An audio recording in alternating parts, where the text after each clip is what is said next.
What's going on, everybody? It's Danny, Angel, the Roots of Ambition podcast here in Brentwood, California, baby. We got another special person here. Today's guest is Kristy J. Welcome to the owner podcast. and baker behind Kristy's Confections, a licensed home bakery out of Antioch, California. She's on a mission to prove that gluten-free doesn't mean flavorless. Hard to believe, girlfriend. I'm joking. Her journey from personal health struggles to creative entrepreneurship is packed with resilience, flavor, and inspiration. She's also the author of So You Want to Be Gluten-Free Inclusive, and a passionate advocate for inclusive food spaces. Whether she's in the kitchen, on social media, or leading her community, Kristy shows up real, raw, and full of flavor. Welcome to the podcast, girlfriend. Welcome to the podcast. Hi. Man, hey, before we even start, I'm like, did you record everything we were talking about, bro? Most of it. Oh, So okay. I was to- thinking the same thing. It'd be I was like, kind of that was cool some good because stuff. some of that Yeah, stuff that was was some good, good stuff, right? yeah. We feeling better now? Yeah, we we're loose? really We better. all Yeah, right? we All should. right, We all good. right. You mind fixing your mic real quick? Oh, It fell off. I don't know if Okay. did it's the got a clip mind fall of its own. Okay. It There you go. unclipped. Yeah. There you go. It's like, there we go. Man. off? Yeah, you say flavorless, but I got those. I told Aaron, it's like, I've been meaning Oh, to go try totally your joking. stuff. Totally joking. And no, I know you were joking. But to be honest, that is kind of like you think, that's what you think when you're thinking something that doesn't have gluten. When people hear gluten free, they think, ew. Yeah. Because That's gonna be sometimes gross. that's what it is. You know? Yeah. And so I told her, just bring me, what you think I would like. And she brought me some that I was supposed to share with him. Yeah. I was It's supposed to. It I must was have gonna been drop it good. off. See how it rolls? So that I was supposed to drop Friends it off like to his these, house. who needs enemies? It must have been good though, so I can't blame them. I had a little piece and I was like, oh, I'm eating this whole thing. Oh, and then I See? ate another whole thing. And then last night around midnight, I was like, God damn, I gotta eat another one. Do So you I ate make- 3 cookies yesterday. Do you make regular cakes too or whatever? Or you just strictly like... So strictly gluten free because I personally have celiacs. Right. So my kitchen, everything in my home is dedicated to making sure that it's safe and that I don't get sick. Oh, yeah, you don't want to get cross Oh God, no, contamination. because when I get sick, it's like food poisoning and the flu join forces for 24 hours. Dude, that's I am horrible. so sick. I can't hold anything down. It's extremely painful. And I could lose up to 10 pounds because I don't have way. any nutrients in my body and I'm expelling everything. right. So even if I'm like thirsty, it's just like, nope, we coming out. Yeah. So that's why I'm very particular about what I eat. I check everything now. We can't go out to eat that much because not a lot of places are gluten-free inclusive. They don't realize the cross-contamination aspect of it. Right. So I make most of my Well, I food think at that's home. great even for your customer base because then Oh, yeah. they can be sure that you're only making Yes, that. there's a 100%. lot more like me, and their reactions could be worse. It could be rash, it could be hair loss, it could be all sorts of things. Really? And the more you consume gluten, the more you ruin your intestinal lining, and it leads Wow. to cancers of the body. I didn't yeah. know that. Oh yeah, it's serious. How did you find out? Like, how did it Yeah. all came to be? So how did Yeah. we get here? Hey, I told you, we're going to go forward, backward, middle. It's crazy how we got here. Okay, so I'm 45 now. I'm an open book. I don't care to speak my age. I'm 45, living my life. Okay, That's right. In my Give me- late, give right, me some of that. 45 and proud. Shoot, bro. Not all of us are... It's just a number. 32 It's just a like number. this guy. No, I I'm know. Look at joking. this young guy. All right, what were we saying? So how did we get here? So in my late 30s, I felt like I was experiencing high anxiety. And I was like, what the hell is going on with my body? And I happened to have been on a birth control pill at the time too. And I was like, you know what? Let me just get off of this and see what happens. Right. And so at the time, so I thought, and what I was told by my doctor is that I immediately went into menopause and I experienced early onset menopause. That's what they were telling in you. your 30s. That's crazy. what was going on. Yeah, because there was no more. Sorry, I know you guys are guys, but Yeah. there was no more menstrual cycle. I didn't have it for a year. That is pretty much what tells you like what you're Right. in menopause, you know. And but I was also on a pill that was preventing me from having a menstrual cycle.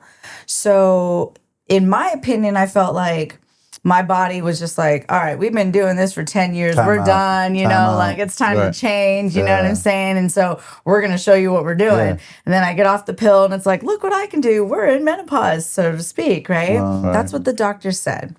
And so that's like late 30s, like 36, maybe 38. I'm 45 now. Shit. So it's been this whole journey of figuring out, how do I deal with this new body?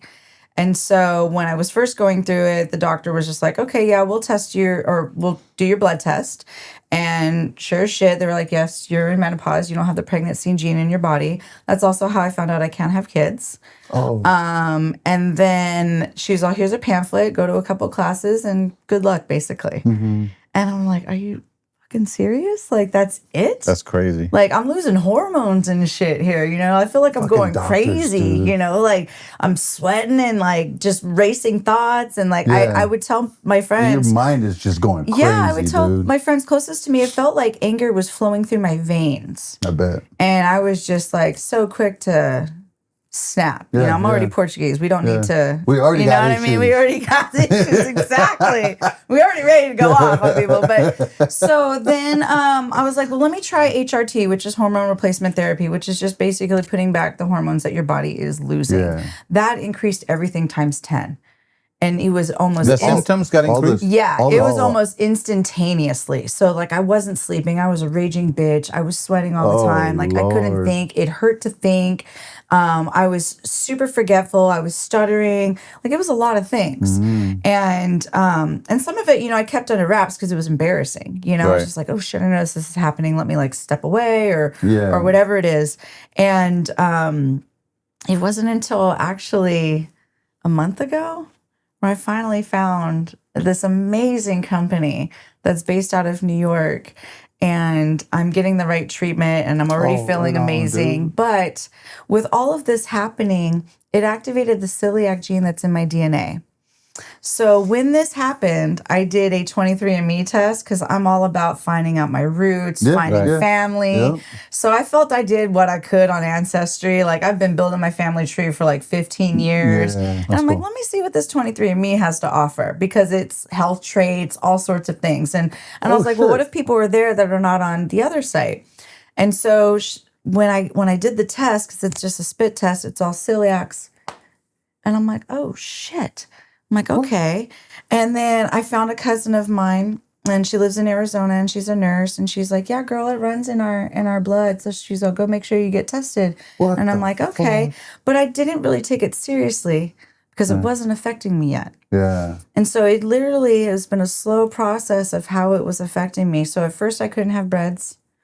And then I couldn't have just certain other things You started along paying the line. attention. Yeah, what was really making me sick. Like, because certain things were making me sick. And for the longest time, I thought I was getting food poisoning. I'm like, but my husband ate the same thing. How come he's not You getting were the only sick? one getting sick. You know?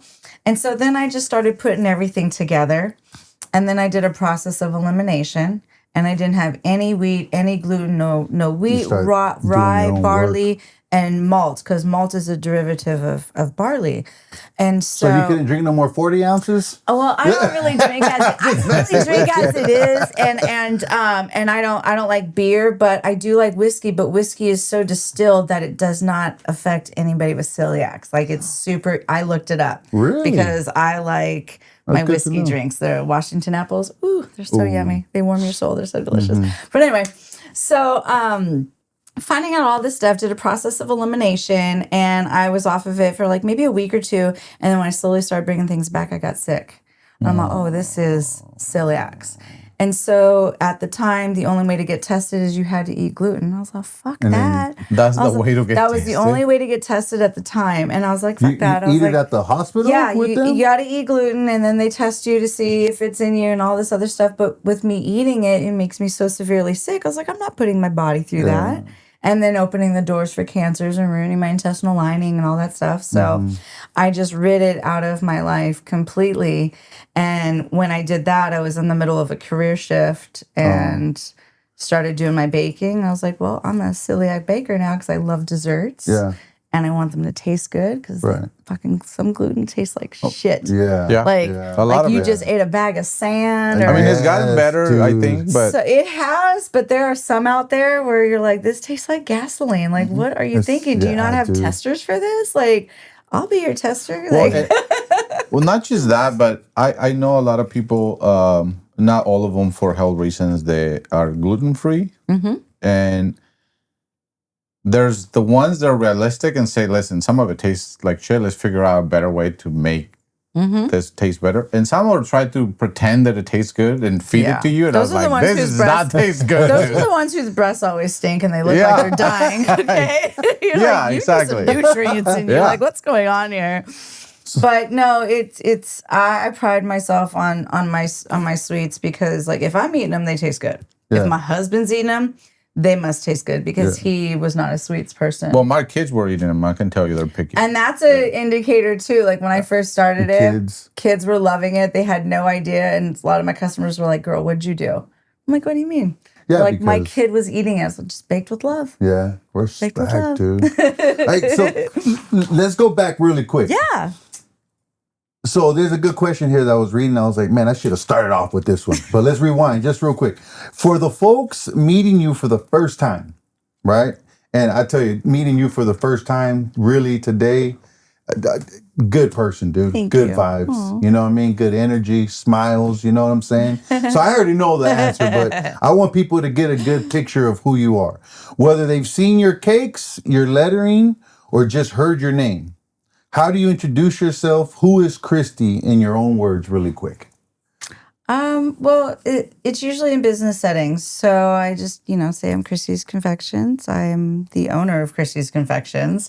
Licensed, insured, inspected celiac baker. Yeah. Making gluten-free treats taste amazingly delicious. Yeah. And educating my audience along the way as well. Yeah. There's a lot of people out there that don't know that I'm here and they go super far for something. And I'm like, hey, I'm right here. And they're like, I wish I found you earlier. And I'm like, well, I'm here now. Yeah. But, and I'm a badass. I live by yeah. my own rules. That's so, right. I don't like to toot my own horn, but sometimes you got to toot your own horn. So you told us a little bit of who you are as a business owner. Yeah. But who is Kristy, the person? I like to say before I'm the an business? introvert, but a lot of people are like, you're a liar. And I'm like, no, I'm not. But Yeah, I guess I'm an ambivert. I'm an introvert most of the time, but I'm an extrovert in the right settings, with the right energy, around that the would be right me. crowds.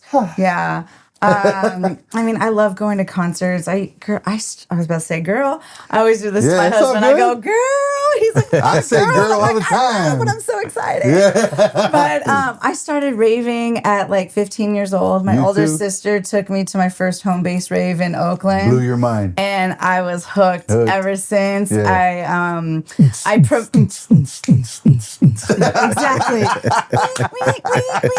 but Put your hands but in the I loved home base. Like, I don't know if you've ever been to a rave and if you've ever been to home base, but it's just this huge warehouse full of different rooms, different DJs, a huge outside area.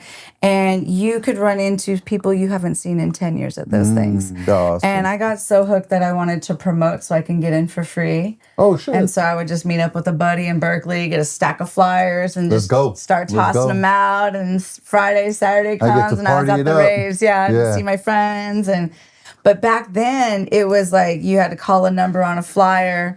Oh, yeah, Go yeah. to a meeting place, call another number, get the address. That's old school. Exactly. Bro. Old and school. kids today try to They say, have no it's still idea. like that. And I'm like, no. Like, you would meet in the sketchiest places of Yeah. Oakland just to get an address to go party all night. Like, Point you and in that direction. Yeah, and then after that, you're going to a sunrise party. Yeah. And I was doing that at 15. So I started doing stuff young because of a lot of things at home that I was trying to escape from. Yeah. So I was trying to be out of the house and trying to be free and live my life and hang Right. out with my friends. Right. But I like to have fun. I love music and concerts and all that. So. So like a lot of folks, like I always tell people, because I went through some stuff too as a child, right? And I was talking to this older man before I even like told him what was going on with me. He said, man, some of the the nicest, warm-hearted, big-hearted, coolest people in the world are the ones that went through the most shit growing up, right? Seen the darkest of days. Yeah, man. Do you want to touch on that a little bit? Yeah, what do you want to know? Just, Where should I start? Like I tell people, like for me, I mean, I've shared it with many podcasts that I've been on. I was molested as a child, right? Off and on for a couple years, different homes my mom would drop me off at, where I just should have never been left there. You know what I mean?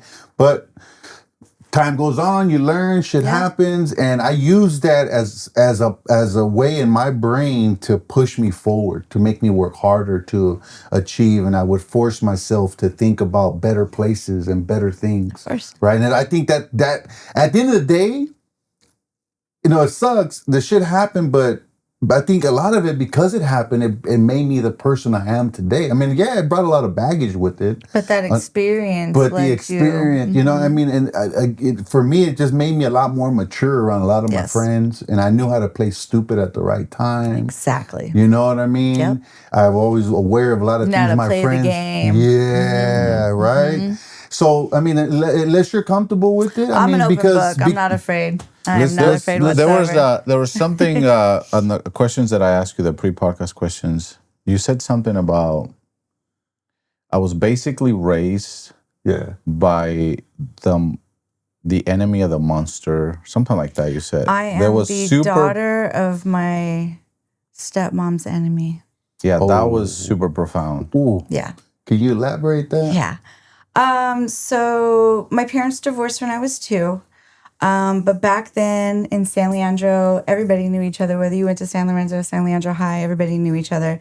So it's kind of funny because this is kind of the same with my older sister. Like, her dad dated my mom. They didn't work out, or our mom. It didn't work out. And then our mom hooked up with my dad. It didn't work out. They divorced when I was 2. And then her enemy is my stepmom, and had been my stepmom from 2 until I was 18. Oh. And so there was a lot of fuckery that happened, and I learned a lot at a young age. I remember my first memory at 2 and coming into a house that my dad and my mom had shared at the time. And I want to say that's probably when the divorce was happening, because I walked in and there was bird feathers everywhere and there was a fight. And that's all I remember. And so apparently like a cat or a dog or something got to one of their exotic birds, and that triggered a fight. And it led to more stuff. And my mom eventually found my stepmom in bed with my dad in their house. Oh, wow. And so that led to the divorce. Oh. And so my mom kicked my dad out, and we were living in a hotel for a while until he finally found an apartment. But she's the one who found him that job that he had up until his passing. So he had worked at Ghirardelli Chocolate from the time that I was 1. Your stepmom found it, or my mom? Your mom found him the job. Yeah, so from the time I was 1 until, God, how old was I when he passed? 31. He worked for Ghirardelli in San Leandro. Wow. But my stepmonster, as I call her, she turned into that. From what I know, from what I can remember. I guess she was this person the entire time, and I was just totally like snowed by her, you know? And she would always just say like weird things like, it feels like you came out of me and you're my daughter and this, that, and the other. And just trying to say all these things to kind of push my mom out of my mind, because my dad had custody. Try to brainwash you. Yeah, my dad had full custody.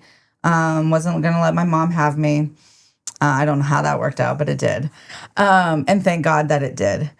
Oh, wow. I dealt with a lot of abuse from my stepmom. So 4 years after they got together, they had my little sister and my half sister. And once she came into the picture, that's her kid. Yeah. You know what I That's her mean? So blood. you know what I mean when I say that's her kid. And as much as she tried to tell me, it's like you came out of me, you're my kid, I love you, this, that, and the other. You see and you feel that it's not the same love. Exactly. Yeah. So, of course, with us being like 4 years apart, there was a lot of shit that happened, with me and my sister. My stepmom tried to do things, make things equal between us, to be fair, but you can't do that when kids are 4 years apart. No, Like, you can't. I'm totally different than who she is and experiencing totally different things, you know? Absolutely. So Yeah. she did a lot of things. Like, she kept me from knowing my family in Hawaii. My family's from Portugal and Hawaii on my dad's side. Oh, wow. And so most of my family lives in Hawaii. And my grandma would send the kids off to go get to know family. So like my cousin who's 4 years older than me, she was like a sister. She got to go know the family, go to Hawaii all the time. So it came my turn because I was old enough to fly on the plane. Oh, My stepmom was like, no, Melissa can't go. So She you can't go. cock-blocked you. Yeah, she totally got Damn. Totally. So I didn't really get to know that side of the family. Like they didn't really know who I was except for pictures and my grandma talking about him and this, that, and the other. And so turmoil happened between the family, and so we didn't really see them that much. So we're a really small family over here, really small, intimate family. My grandpa passed away when I was 1, my dad, my uncle, their wives, and the kids. So it's really not much of us. So a lot of hatred was there between my stepmom and my grandma because my grandma like saw the favoritism from my little sister. So my grandma stepped up for me, you know, like she's a good kid, you know, she deserves this love too. And my She talked to her or yeah, your dad? yeah, because no, she talked to my stepmom. My stepmom would try to do some weird ass shit. Like my grandma was not tolerant of soap in the mouth. She's like, oh, you ain't doing that to my grandchild. Right like on. you could do that to me and see where it goes, but you're not doing that to my girl. Right. Because my little sister, she lied a lot and she would try to pin it on me. And, you know, the type of shit we dealt with from my stepmom if we got in trouble was a metal paddle to a bare ass type spanking. So it wasn't a spanking. It was like abuse. That's like, abuse. That's I remember abuse. us like crawling up the walls trying to get away from her. You know what I mean? And of course we're kids. We would lie on each other and shit like that too. But it didn't need to go to that extent. No. You know what I mean? Like I'm surprised the neighbors didn't call CPS. You know what I mean? Like it was just And that woo. times back then were way different. Too, Yeah, it you was know? totally different. People minded their own business, you Yeah. know, and they didn't step in. But Was she like that all the time, even when your dad was around, or was it it worse was when he your dad- wasn't around. So she was a stay-at-home mom, and my dad was always working. So these things happened when my dad wasn't around. Right. And when he was around, it was just yelling and like threats. There was the abuse from her, which was, you know, kind of ongoing depending on what was going on. And then when I was about 8, I too was molested. I was molested by my female cousin. I can only recollect that it happened one time. And I have times where I can't remember a lot of my childhood, so I'm really not sure if I blacked a lot of stuff out. Yeah, that's you know typical what I mean? people with trauma. Yeah, so that's like the last thing that I remember with that. But it wasn't something that I could talk about. No. We had such a small family here. Right. That would have blew up and all that pressure's on everything. you. Everything. And that was your cousin on your mom's side. I mean, your dad's side. That was my so it would have been dad's tough 'cause- brother's daughter. Oh, man. 4 years older than me, who was like a sister to me. So couldn't talk about it. I don't recall anything else happening. You know, we move on, get on with life, whatever. But as I'm a teenager, like it's a lot harder and harder to live under the same roof with my stepmom. Right. I'm starting to look like my mom. Oh, man. She got resentment when it comes to that. Apparently I was acting like my mom. But what really did it was when I was 13, the court said, well, you can decide where you want to live. You don't have to live with your dad. You can go live with your mom if you want. And my mom knew that. And so she sent for me like, hey, let her come stay for a month, you know? And she lived in Washington at the time. It's Washington State. So I went up there for a month. It was cool, but it wasn't somewhere I wanted to live, you know? But that entire month that I was there, I guess created all this fear in their minds. Like they weren't going to get me back. Was she going to kidnap me? Because she's tried to kidnap me before. Oh, really? She's tried to have an aunt kidnap me before while I was at a bus stop waiting to go to school. Like it was like my 12th birthday, I think it was. And I was at a bus stop and this Camaro comes rolling up and some blonde lady with some Farrah Fawcett ass hair is like, hey, this is my son. Do you know my son? And I'm like, kind of looks familiar, but like, who the fuck are you? You know what I mean? And she's like, oh, get in. I know where your mom's at and this, that, and the other. And my friends are like, who is this lady? And I'm like, I don't even know. And I'm like, okay, well, there's my bus. Like, I'm getting on the bus. Like, I don't even know who you are. Right. Get to the school, make a whole report. Turns out it was my uncle's wife trying to come and get me for my mom. Yeah. Like, crazy shit has happened. My stepmom has told me that my mom died No way. because my mom was going through breast cancer. And so there was a period of time where I wasn't going to see her because of chemo treatments and stuff. And then there was times where I did see her, and it was kind of a trip because she didn't have any hair. She was wearing a beanie all the time. You know, it was just totally different. Like, this might be the last time I see you type deal. How old were you then? 13, 14. I want to say, like, I'm going all over the place with a couple of things right now. Yeah. So I want to say anywhere between 8 and 10. Oh, you're younger. Yeah. And that's when she's telling you your mom died. Yeah. Wow. Yeah. What up? So, like, we lived in apartments, like, this whole time, like, from when I was, like, 2 to 18, we lived in, like, the same apartments. And so we had a play area that all the kids would congregate. And I remember one time my mom coming to visit, and I'm like, am I seeing a ghost? And I was tripping out. She was there with my grandma, and I'm like, is this real? And she's like, yeah, I'm real. And she's like, why? I'm like, they told me you died. And she's like, are you serious? I was like, yeah, they told me you died. And so that started hella shit. Did your dad also tell you that? No, my stepmom told me this. My dad wouldn't have the audacity to do shit like that. Like, even though they didn't get along, my dad was a great But you man. didn't bring it up to your dad. It was just You didn't want typical to. 80s kids. No, that just, because he loved his wife so much. He wasn't going to leave. He wasn't, you know, and just seeing the confrontation she would already create with him, I wasn't trying to add more to that. He didn't need more shit from her. I can understand that. I think, you know? I think when you're also going through abuse, you kind of learn to just keep, especially when adults are not listening. You know when to pick and choose your battles. Yeah. Especially when people have laid hands on you. There's a lot of stuff that I bring up to my mom nowadays, and she's like, well, you never told me that. It's like, well, It's not do you gonna remember what was going on at that time? Like, it's a different time. there was then no too, space you for me know? to say anything. And they're doing what they can to survive and what they think is best, you know. But yeah, so that was really tough, you know. That all these things like created a lot of turmoil between all three of them, you know, and whether I could go visit and, you know, custody, all sorts of stuff, and then you were just confused, man. Like, what the fuck? yeah, is going like on? I didn't want to be there. At 13, I met my best friend, who's still my best friend to this day. Oh, right on. And I would always go to her house. Her parents took me in with open arms. Like, we still joke about this. We were talking about this the other day. She's like, I still remember the day that you fell through my window. And then her mom was like yelling at her, like, where the hell have you been? It's late. Da, da, da, da. And here I am falling through the window because I know her mom's coming through. Yeah. And I heard her open the door and I plopped in and I fell to the ground. I'm trying not to laugh. And then her mom's yelling at her and stuff. She slams the door and then she opens the door. She goes, and Kristy, by the way, you could stay the night. And she slams the door. And we're just sitting there laughing our asses off. And we'll never forget that. Like, we still talk about this to this day. That's but awesome, dude. like, I was always there. Her parents were like my second parents. I was able to be free. I was able to grow up and live and not get hit or yelled at or anything. You know, like my stepmom was like a Dr. Jekyll, Mr. Hyde, was like, oh, you could do anything, you could do anything. And there's like, nope, we don't got the money for this. Nope, you can't do that. Nope. It was just like, who are Mind you? games, Yeah. dude. You know? And then at 16, I was raped. Oh, And I couldn't tell her that. shit. I couldn't tell her that whatsoever because my life was already sheltered to where I had to call every half hour to let them know I was alive and where I was at.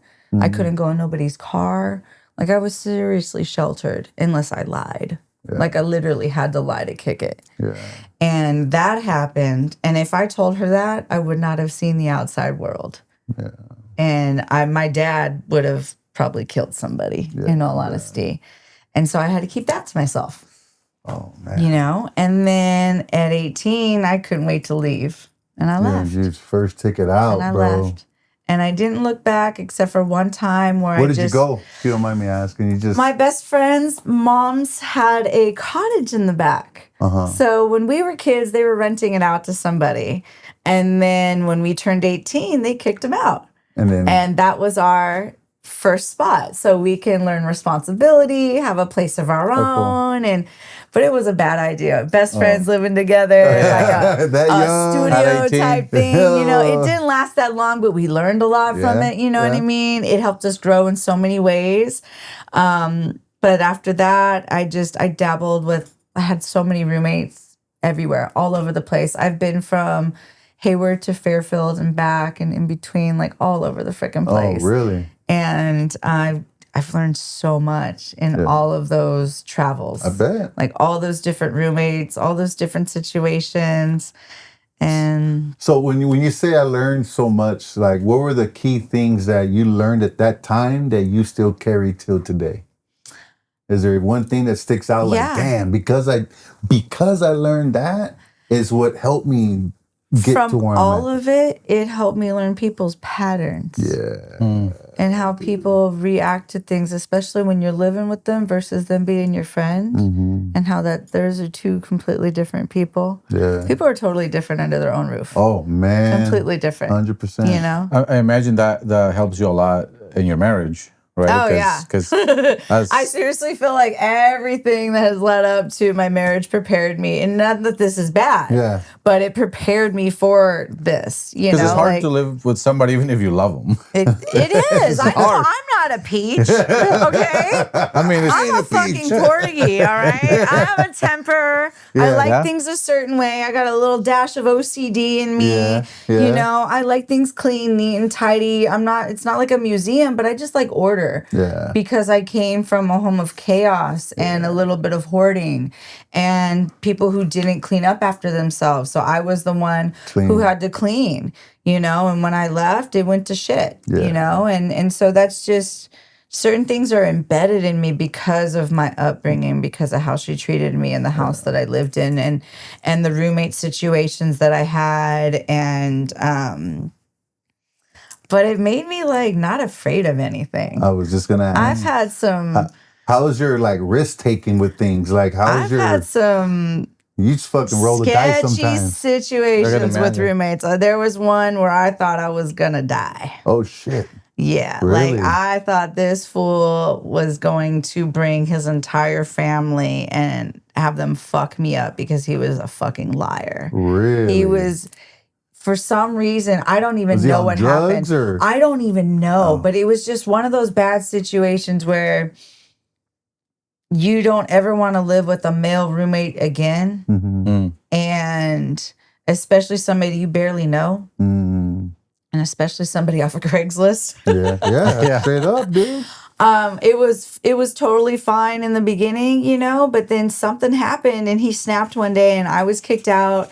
And when I tried to retrieve all my things, he tried to keep things. He tried to bring the family there to harm me. I had to call people like. How old were you then? 20, 21? Wow, that's crazy. Oh, you were still a baby. That's still a baby. You were still a baby. So I would say, I mean, like I tell people, like I grew up because of my home, the trauma, the amount of violence that I was around. Like we grow up a lot faster in certain ways than others, right? Do you think also that is a big part of why you are who you are today? Oh yeah, because even to this day, I still have stupid childlike behavior. Yeah. I am so silly and goofy with my husband to where I'm like, why aren't you reciprocating my silliness? Yeah. Like I'll just do something hella dumb and he'll just be sitting there like, where the fuck are you? Like, join in on this, dude. Like, I feel hella dumb right now. I'm just trying to be silly. And it's like, where's that coming from? Like, I don't know. So how long you been married for? Damn. Like, I forget after like 5 years. We've been together. I always say this. We've been together since my dad passed away, which was crazy. So like, my dad wanted to meet him. And I didn't want to introduce him yet because I didn't want to jinx it. Like we were only like talking for like a week, just talking, you know, maybe a kiss, hanging out, you know what I mean? And then finally, you know, we hook up, we're together, and my dad's there to visit to drop something off. He's like, hey, let me meet him. I'm like, nah, not yet. And a week later, my dad passes away. Oh. So I'm 31. This is like 2011. So we've been together since 2011, and we have been married since 2017. But it's felt like we've been married the whole time. Like it's our your story's soulmate. crazy Yeah. though. Like we have been in each other's lives without realizing that we were in each other's lives. Oh, I love those stories. Oh, Tell explain us. that. Yeah. Explain that.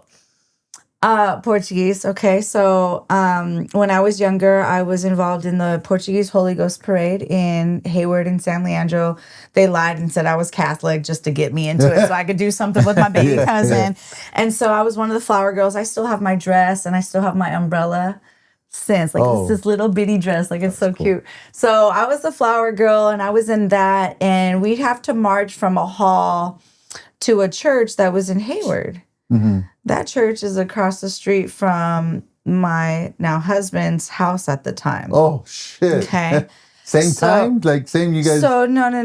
I didn't. The house has been in the family. Like it's a 100-year-old house. It had been in his family forever. Wow. Okay. So they were already occupying it. I don't know how. I don't know if it was him because I was young at the time. But I looked through pictures like, is he at the hall? Is he there? Because his mom was involved in that stuff too. And so that's crazy.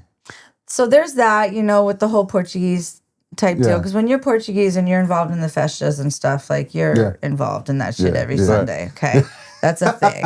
That is a thing. You were up bright and early getting pins shoved in your hair and everything to get ready to go and march in the heat. And it's crazy, but we did it. And when I met him, I found out where he lived. So it's the house across the street from the church. And I was like, are you fucking serious? I was like, you serious to live here? He's like, yeah, why? So I tell him, I was like, the festas, the marching, the hall, the Portuguese. Yeah. He's like, no way. So we're looking through pictures, can't find him. So already connections. Yeah, already. Right? So his address and my address had the same digits. The address that I grew up in, it was 22185. And his address was 22851. And I was like, holy shit, this is hella weird. This is just super weird. And so that was just number 2. Yeah. Number 3 was, there was one time I was driving, and this is all in the same area, downtown Hayward. I was on B Street heading towards downtown, and the church is like up the street. And I'm at a light, and this black Grand National comes around the corner. And this dude's just looking at me hella crazy, just looking at me hella fucking crazy. And there's like a little young girl in the front seat. And I'm like, all right, that's hella weird. And so when we meet and we're hanging out, he made that face. And I'm like, I know you. I'm like, I don't know how I know you, but I know you. And then it just finally clicked. And I'm like, holy shit, you're that guy. Because then I seen his black Grand National at the house. Oh, shit. And I was like, holy shit, it's you. I was like, I seen you when I was younger. Yeah. I was all down the corner. I was at a light and I tell him and he's like, no way. No way, and I was on, bro. You had a little girl in the passenger seat. And he's all, that was probably my baby cousin. He's all, Melissa, she rode with me in the Grand National all the time. Like, this is so weird. And so then I was having parties. I almost every Thursday I had a party because I went to massage school and we didn't have to go to school on Fridays. And the massage school was right across the street from the house that I was renting a room from. I had hella cool roommates at the time. One of them went to massage school with me, so we were having parties every fucking Thursday. Everybody knew to go there to have fun, Friday, let loose. Baby. Nope. And I brought together the most craziest people that you wouldn't think got along, and they're still friends to this day. Nice. And that's what it was all about. It's just bringing people together, having fun, and all that good stuff. So he would purposely make it a point to come to my parties because he knew people that I knew. I'm like, here goes number 4. This motherfucker not coming to my parties and shit, right? I see you. And then it felt like he was purposely leaving things too. Oh, yeah. Because one that time old trick. he left a jacket behind, and I was like, You go ask for it the next day. Like, oh, he left his jacket, right? And then I hear ding dong, and I'm like, oh, shit. And I go looking through the glass, and it's him. And I was like, I am not ready. So I just stood behind the door, and I just waited for him to leave. And I told him this story, too. I was like, I was behind the door the whole fucking time. I heard you walk up, girl. I was afraid to meet you. I didn't look right, and I liked you, and I didn't know what to do. And I was like, but then I got to see him again, and give him his jacket and stuff like that. And so he's seen me through drunk, crazy times where I was hitting somebody with a frozen rack of ribs. He's seen me about to... Yeah. He's like, damn, I think I'm in love, girl. He's seen me get into bar fights where 2 girls try to jump me, and I just handled that shit. He was like, you want to fight? I was like, fuck yeah. I handled that shit, and then... lost a contact, found it. Oh shit! Had my thumb in some girl's eye. This whole thing came apart. Oh, you broke it. Oh, here it goes, the little cushion. I'm just breaking So everything. I get so excited. You breaking That's some crazy Portuguese and drinking, shit, and I say we don't bring out Christina. That's why I don't drink. Yeah. We don't bring her Christina. out anymore. She's been asleep for a She while. is like in a coffin, like 6 feet under, like chained up. We don't bring her out anymore. So I'll dabble here and there, but yeah. But you know your limit now. I do. But he's seen all of it, and he was there through some of it. You know, as far as like the arguments and whatnot too. But that all drew us closer, and but it's just weird, just how many times we have been in each other's lives without realizing it, and we got the same mole on our neck in the exact same location. You guys sure you're not relatives? I know, right? We're like, we gotta need to go look at that ancestry. No, we're not at all, not even close. What's crazy about the Portuguese is like it's the Sousas, the Garcias, the Cadinas, and there's the Camadas. There's all sorts of them, but we're not related. Trust me. We thought about that. We're like, holy shit, we need to look at this. That's crazy. But no, we're not related. There are a lot of people have similar names. There was one of his aunts. I was like, wait a minute, let me look at this because I got an aunt with the same name. But that's how it was though. Like even in Hawaii when my grandfather was there raising, a family, he was his last name was Medeiros. We're supposed to be a Medeiros. Our maiden name, but it's Garcia. And everybody. Oh, no shit. Yeah, I'm a Garcia. Yeah. Yeah, we might be related. Woo-hoo. I'm also Garcia. Oh, not really. Sorry, bro. Garcia's hardcore. You can't top Garcia. Come on, we're girl. tough. Come on, we're tough. girl. Garcia, you can't top Garcia. That's why we got issues. That's why we got along so easy. I think some crazy motherfuckers over here. Garcia, exactly. But back then, so he was a Medeiros. Everybody was a Medeiros at the time, and everybody was getting each other's mail. Everybody was named Manuel too, so he was a Manuel Medeiros. Wow. So what he did is he switched his middle name, which was Garcia, with his last name. So that's how we became Garcia. Oh. Yeah. So technically I'm a Medeiros, but got you. Born into Garcia. Yeah. But yeah, it's just that's cool, man. Crazy shit. That's cool. Man, just everything just you've had a crazy life. I've been through some things. But I think that's the shit. But that's what built me. Man, I can get into a whole segment on that. Right? You know what I mean? Because this is about you. But just real quick, like there's times like I would sit down with my kids and I would tell them just the amount of stuff I went through and the stuff that I saw growing up. And then I have to catch myself like, I don't think I should be telling you guys this crazy shit. Are they ready for that? Yeah, you know what I'm saying? Not just that they're ready, but there's some stuff that doesn't need to be passed on. It doesn't. That too. It doesn't. Exactly. But I like to get them to understand, like, I just think different than a lot of people. Mm-hmm. I don't, my brain doesn't work like, I think people who've been through what we've been through, we operate and we see the world a little bit different. You're constantly in fight or flight. Yes, dude. Constantly. Constant. Because you were forced to grow up, but you grew up in survival mode. Exactly. Like me, I've always, like, with the business, and maybe we can talk about it too, but like for business wise, I always felt paranoid, right? Like stressed out, anxiety, like. And then when I really burnt the ships with the businesses, that amount of paranoia just went fucking crazy, right? Like every day, like somebody's out there gonna take it away. Yeah. Somebody out there outside gonna try to steal go your through my trash, through my ideas, and it just made me work even harder, right? But I look at it, if I'm looking at it backwards, like Sarah Christine says, like I understand why, because of a lot of the stuff I grew up with, that subconsciously, not even knowing that. You know what I mean? That's where it births from. That was your programming. That was my programming, right? Yeah, it's like my little sister would always steal my shit. Yeah. And I'm like, dude, like my stuff's always missing, So now I'm just like, don't touch my shit. Like, you're gonna take something, you put it back exactly where I had it, exactly how I had it, because I'm gonna notice, Like you eat something that's last of mine. Replace it before I fucking notice. You know what I mean? Like, sorry, I'm a sailor. No, but like, replace it before I notice that, because what if I want it right then and there, and you took the last of it? What if Yeah. my craving kicked in and you ate the last of my vanilla bean ice cream? Like, It's so funny, but that we gonna definitely comes fight. from Yeah. you know what I mean? But 100%, man. Like, Yeah. Because people taking your shit, or My- you don't my- know if it's gonna be there when you get home, or my son has a bad habit of taking my shoes or taking my socks, right? And like, dude, I grew up with like two tell pair him of you have socks. athlete's foot, so you don't take your But socks somewhere. I grew up with two pair of socks, right? Right? So you're like, don't. So take like, your I buy socks. socks, and man, the socks are precious to me, bro. Mm-hmm. You know what I mean? Yep. And like trying to explain that to him when he was younger, like, dude, you just can't do that, bro. For some reason, it would trigger. You just brought up something for me. You know what I'm saying? Go ahead. You just brought up something for me. So like I'm an, I guess, natural born artist. I've been like drawing, painting, all that since I was younger. But when I was younger and going through a lot of stuff, I would draw to like release. Yeah. So like my dad, he would always get tattoo magazines. I'm like, oh, let me see if I could check draw this that out. better, Yeah. you know? And at one point in time, somebody stole a couple of drawings.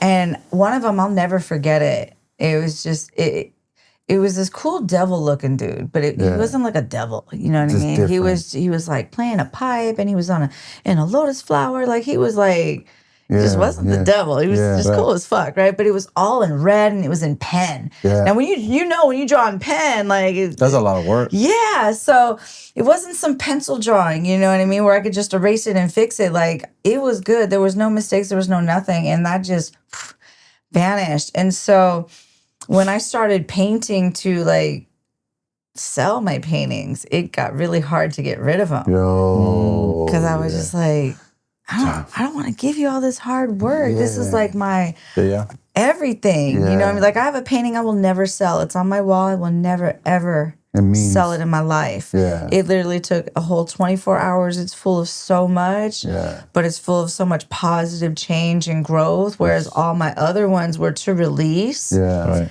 But I didn't realize I was attracting more of what I was painting.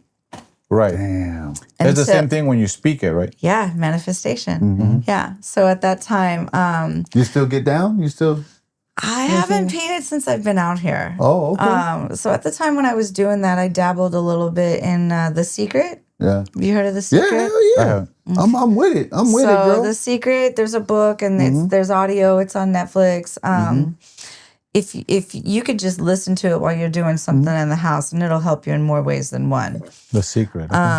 So I was introduced to it in massage school because my teachers, you know, she liked my artwork. She seen what I was doing, and she's like, "Hey, check this out."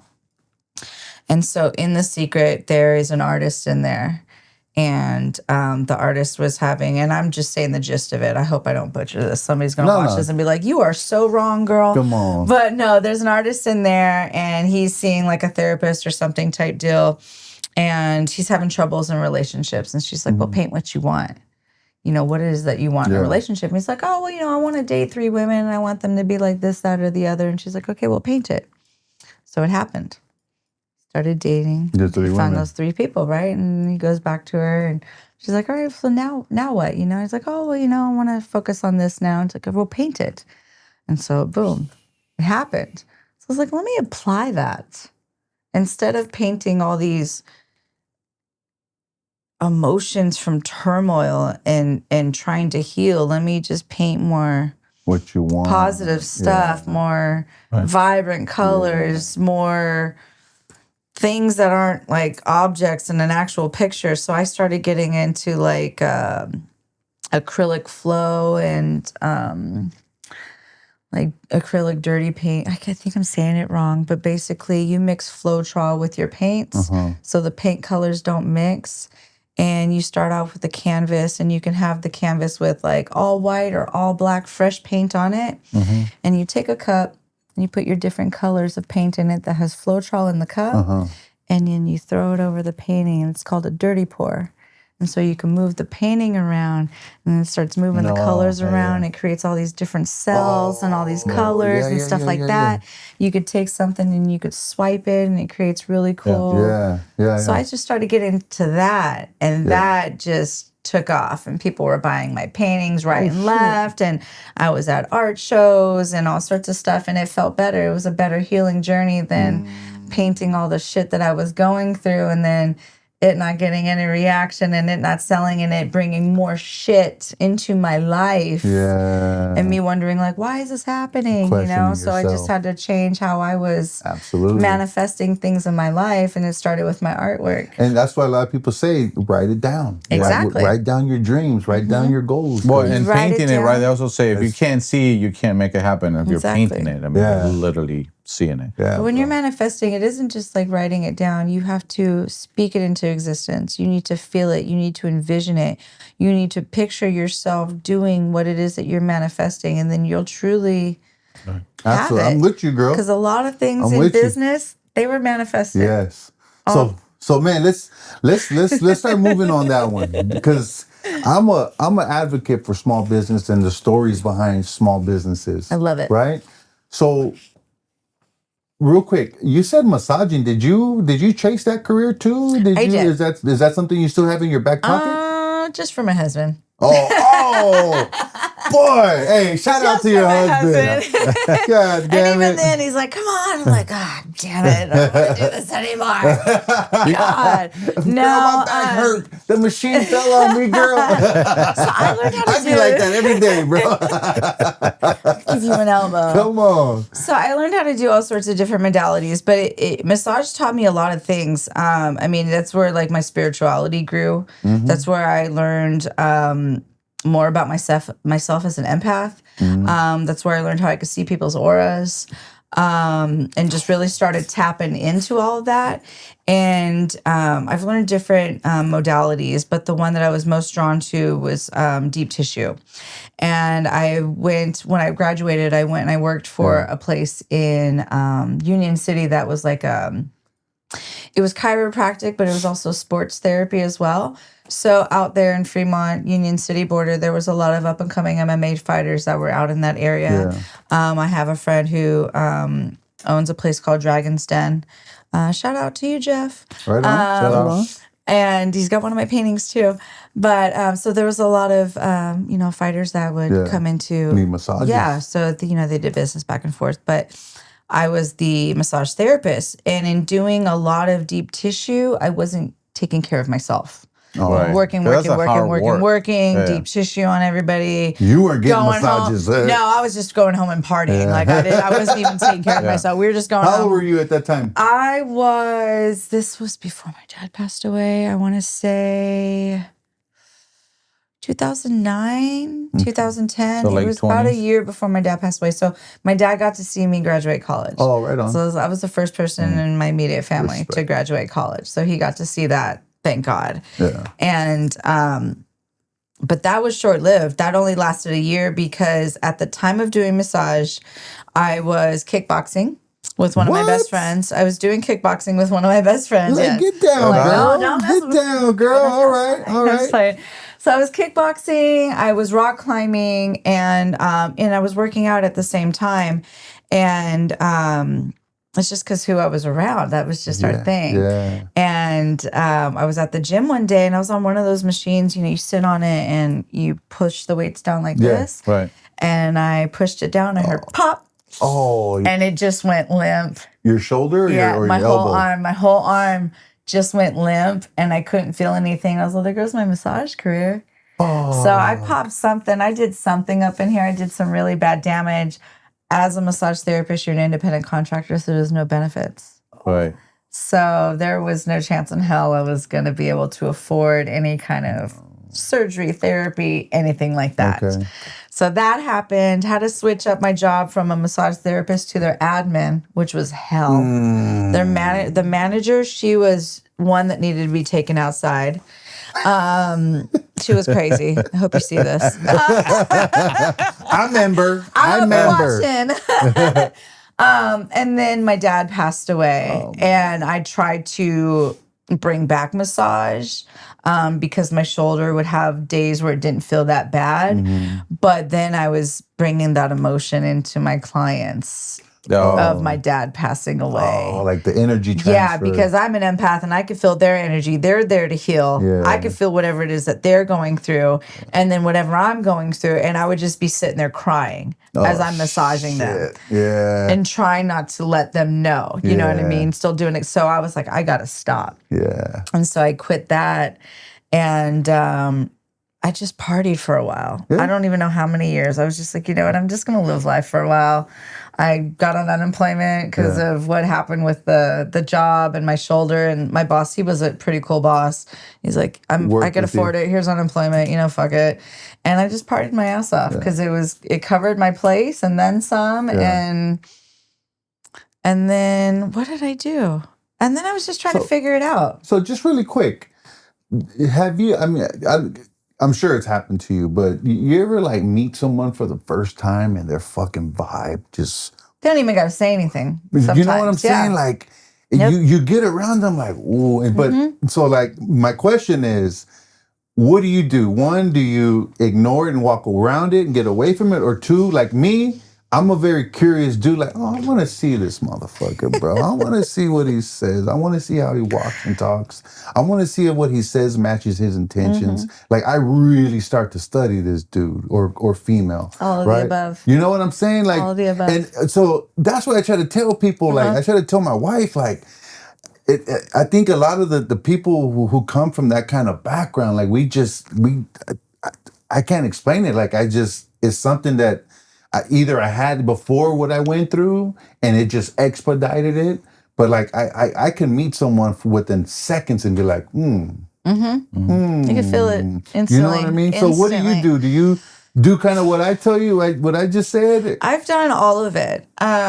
Before I realized how much it was affecting my life, and before I knew how to set boundaries properly and stick to them, I felt like I was a magnet for assholes. Oh. I felt like I was constantly attracting them. I always say I attract the unhealed. Just people in general, right? But I also say it's part of my curiosity too. I'm always curious about other people, why they act the way they do. I'm always curious about people's lives. Not that I'm nosy, but I'm just curious. Yes. Right. You know what I mean? Like you're a kid in the car and you're driving by all those houses on the freeway and you're like, I wonder what their life is like inside. You see the lights on and you're like, I wonder what their life is like. You know what I mean? Yeah. And so I've always had that curiosity. And then now I would same fucking way, dude. And now I feel like I'm attracting it, but I know I was put here to be a healer. 100%. You know, it's like how I said, you know, I found out that I couldn't have kids because of the blood tests, you know, and everything that I was going through. It brought light to me that I was like, okay, I wasn't here to have a family. I was here to be a healer of some sorts. You know, I went to massage school. I'm an empath. I can see people's auras. I have been, I say, fucked with my entire life by things that you cannot even see. My entire life. From going up the stairs and somebody tugging on my pants to receiving my first rites into the Catholic Church because I thought I wanted to be Catholic. And as soon as I went home and fell asleep, my Bible opened and the pages were turning on their own. No window open. I've had crazy shit happen. Yeah. I mean, I could see things out of the corner of my eye, and it's only becoming more and more vivid as I become more and more spiritual and self-aware of my gifts, I guess. But so when you say you see people's auras, can you elaborate on that really quick? So in massage school, we were learning like the spa aspect of everything. So we were learning about chakras. We were learning about tuning forks. We're learning about salts and all these things, all these elements that are really good for the body. And auras came up. And in the massage school we had, it was like all white room. And I decided to look into it more, and I came back the next day and I was like, I think I could see you guys' auras. Let's try it out. You know, we're looking into it, and I've always seen fuzziness around people anyway, right? So I was like, let's try this out. And sure as shit, if you're standing up against a white wall, just take a couple breaths, you know, we will take a couple breaths and let it be quiet for a little bit and let me focus. I could see the colors radiating off your body. That's crazy. And bro. so one right after another, everybody was like, me, do me, do me, do me. And so I would tell everybody, you know, what their aura was, and they go look up the, you know, the color associate and what it associates with and whatnot. But what tripped everybody else out was when we really started learning about the chakras and the tuning forks. We had to partner up with somebody. And so you got massage beds in the school, right? So I'm laying on the massage bed and all the chakra stones are put where they're supposed to be. And my partner is using the tuning fork to hover over each one because, you know, you bang it and makes the noise and you're clearing out your energies and all this woo-woo stuff. And when she got to my throat chakra, it literally jumped off of me in front of the whole class. Shit. And they're just like, really? and she was like, what the fuck did I do? What did I do?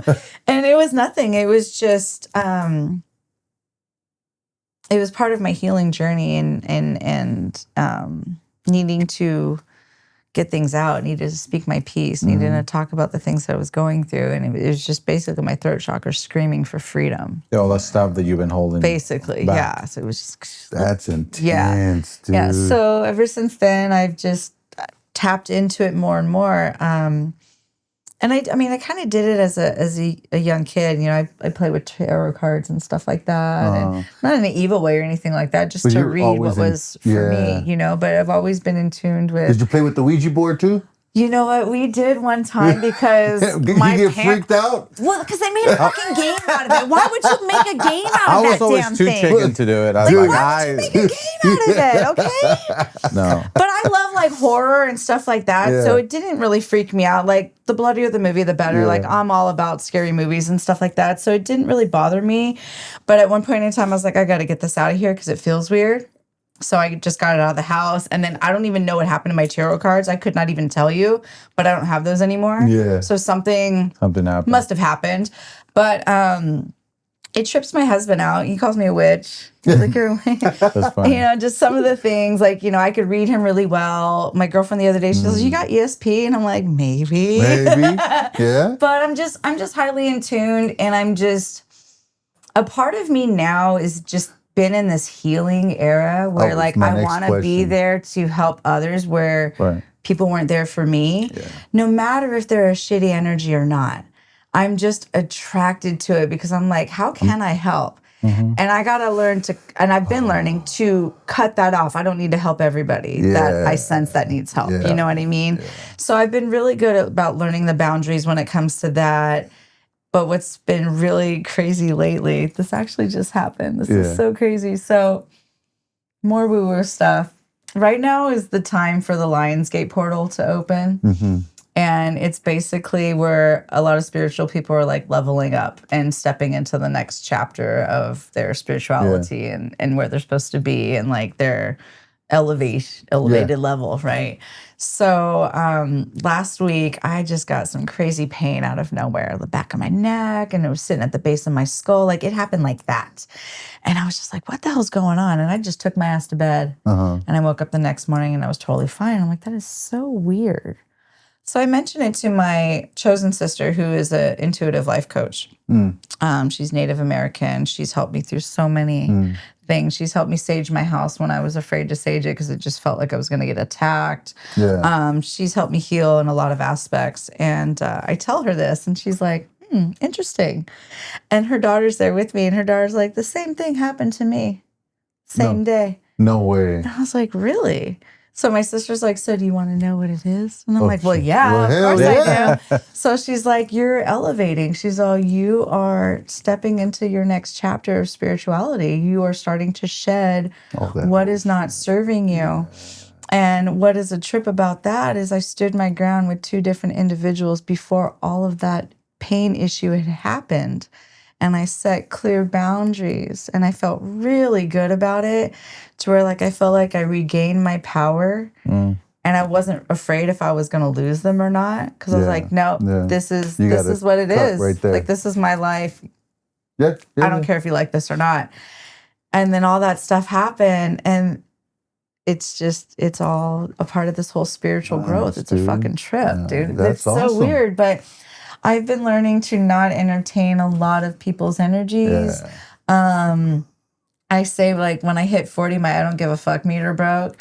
So now I know, I definitely know how to pick and choose my own battles. But I just kind of try to laugh some things off now or just remove myself. So that's kind of where I'm at now. Like when I run into that person and I get that vibe, like if you're not someone who lives in my house that I take care of, if you're not like a brother, right? If you're no one who does any positivity for me in my life, where before I would sit there and give you my time and measure you and check you out. Now it's just like, you don't got the energy for it. Scoot out the way, bro. I'll walk right around that person, won't give them no more energy. No. But it's crazy to get to that point because it's so much less has to do with the other people. It has to do with us, right? Because part of you growing in that trauma, like this need of having to always help everybody. That's not external, that's internal.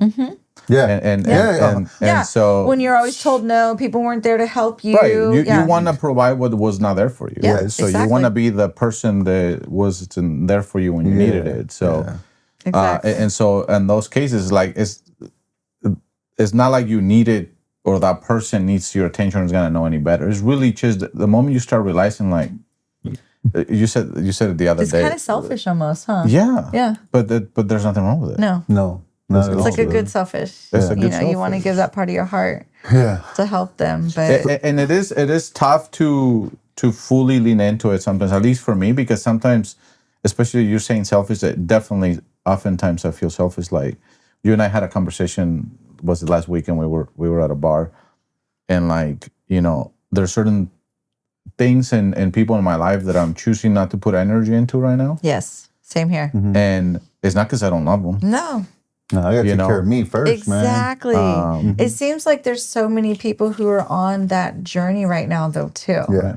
You aren't the only ones I've heard this from. Well,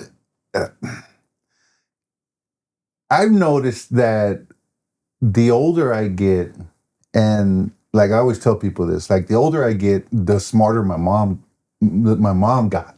Yeah. Right? Because a lot of the shit she would say, I would always be like, man, shut up. And now you're saying it? Yeah. You're like, God right. damn it. And or like you I can right. or I can hear like some of the shit like, man, you gotta watch out with this person because when you told them this is how they reacted. So if a person who had good intentions wouldn't react like that. See, I hear my grandma or my dad. You know what I mean? Because that's who I would go to because I couldn't go to my mom's. Yeah. You know what I mean?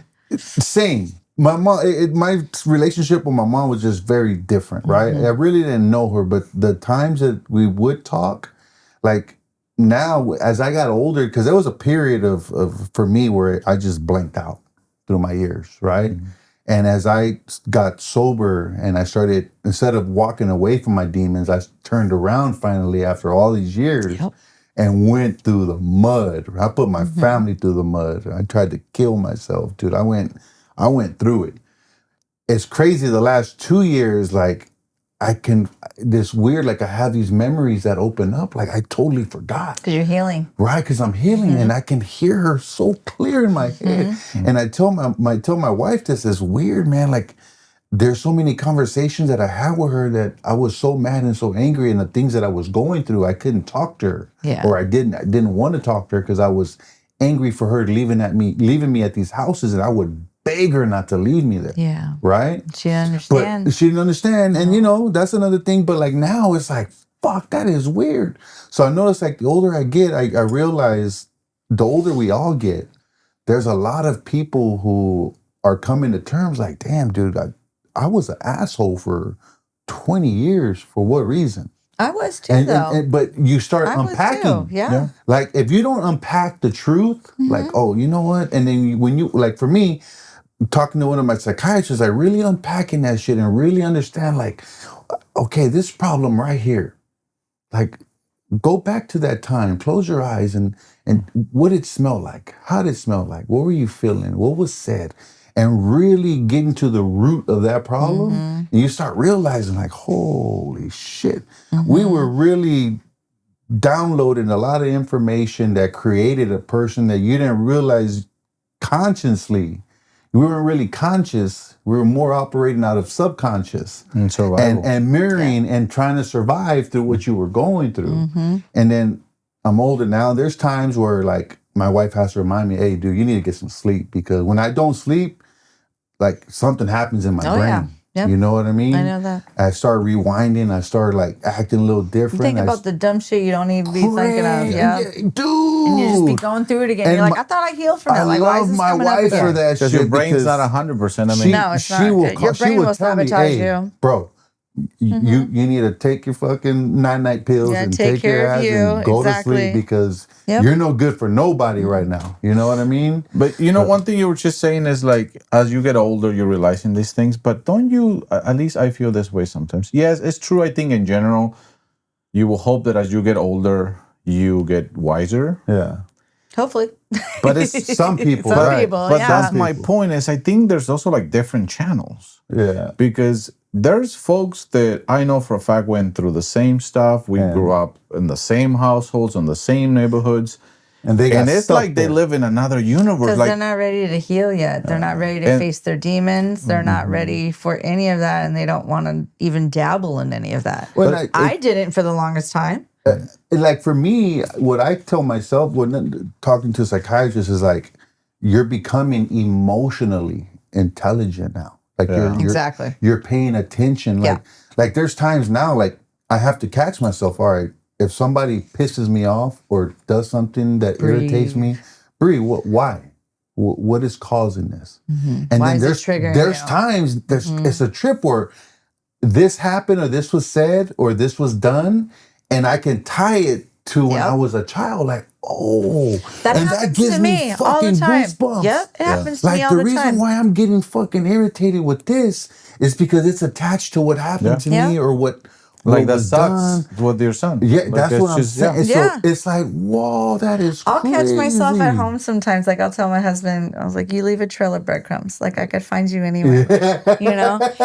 And sometimes it angers me because of my upbringing and how my stepmom treated me. Like if you didn't clean it right the first time, you got to clean it again and don't leave a mess. And you pick it up and you put it back. And like, so all those are embedded in me. Yeah.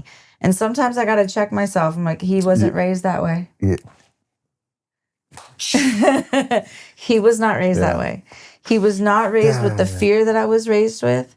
He was not raised with the survival that I was raised with. He didn't go through any of the things that I had to go through at a young age. How often do you remind yourself that? It's like almost all the time, Yeah. honestly, especially in this healing stage that I'm in. Like, I feel like I'm a constant work in progress.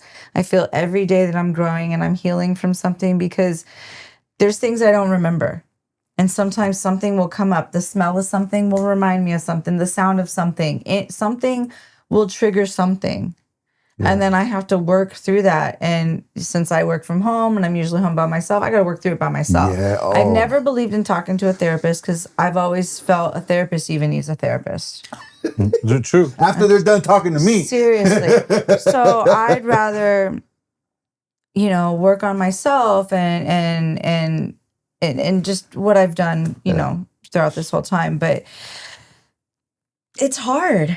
Things constantly come up. You think you're healed and boom. Well, because I think There's another thing. healing is not a moment in time or Oh, a it one doesn't thing and end. done. Oh, it's God, it's no. a Every day. continuing, because even the things we are healing from or we have healed from, they don't go away. That's still our framework. Like you got programmed and this is we're learning how to hack the software. Yeah.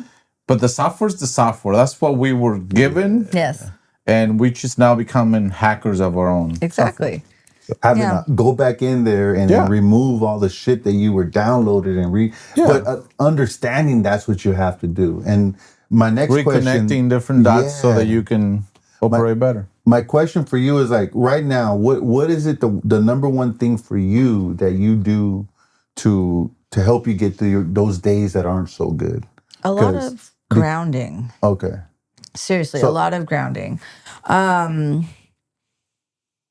I normally, like, each day I go outside. I live in a really quiet neighborhood. I live in Antioch up in the hills. Okay. So like Contra Loma Reservoir, Black Diamond Mines, that's my Oh, backyard. nice. So you got the dude. birds, the coyotes, the snakes, Yeah, the that's a everything up beautiful there. area. Yeah. So you go into my backyard, you hear every single bird every morning. And Beautiful. I'm a pot smoker. I've been smoking pot since I was 16, and it's just something that actually aids me in a lot of things, but I enjoy doing. Right. So, every morning I roll my blunt, I go outside, I listen to the birds, I ground myself, I feel the energy through the ground into me every single day. I walk around, Barefoot? look at my plants, check out I'm always, if I'm not, I was about to say girl again, Yeah. I'm in sandals almost year round. I think it's the Hawaiian in me. Like, it could be raining and I'm in sandals. But I would be barefoot if I could all the time. Yeah. If it didn't get my feet dirty, I didn't step in anything that would hurt my feet, you know what I mean? I would be barefoot all the time. But it really helps to just be in that element, that atmosphere of just peace, of birds and the air hitting your hair and it being a beautiful day and the sun shining and like these are all the plants that you grew and like just feeling all of it. Like, shit, dude. it really helps to, I can't meditate, but it helps me kind of meditate, What do you say you can't meditate? It's hard for me to sit there and tune everything out. I hear everything, my own thoughts. But you're not supposed to tune it out. Every single sound. Like it's just I can't. I just can't do it. I'm with you, girl. At I'm all. with you. Like but if I'm sitting there watering my plants and not saying a damn thing, You zone out. I You zone don't out. even know. That's my meditation. You're meditating. Yeah, that's my meditation. I think so. The funny thing is, Seriously. My kids would tell you the same fucking thing, I'm like, dude. you're such a beautiful plant. Yeah. that's because I talk to them. They grow better. You I gotta talk speak to them, positive bro, things like to your inside plants. my They head. grow better. I always like, man, you're so beautiful. Yes, you gotta speak positive things to You know, them. I love palm trees, right? Queens, kings, and I'm like, my queens are taking care of my There you house, man. go. I'm gonna give you as much water, as much I vegetables. rescued a plant from Lowe's. That bitch got a flower coming out the middle. Now I'm like, Nice. see, it's because I told you you're Yeah, beautiful that's every right. day. Like, look at the inside of my house. My house is full of plants. Yeah. We have a garden. We grow our own veggies love and it. stuff. But you are meditating. So do you. It's just funny because In a different way. In a different way, yeah. But when there's no like meditation is Well, you meditation. know how they What you- sit it's you there and they're like, listen to this peaceful ocean music. You're like, fuck that. I hear everything right now. Like, I'd rather be at the ocean But see, you're than supposed listen to some fake ocean music. when you really, and at least as I understand it, because I'm no expert, but when you're meditating, because I used to think the same thing, and I used to hate meditating because it's like, how in the heck do I empty my mind? Yeah. Like I can't. I've never been able to. Yeah.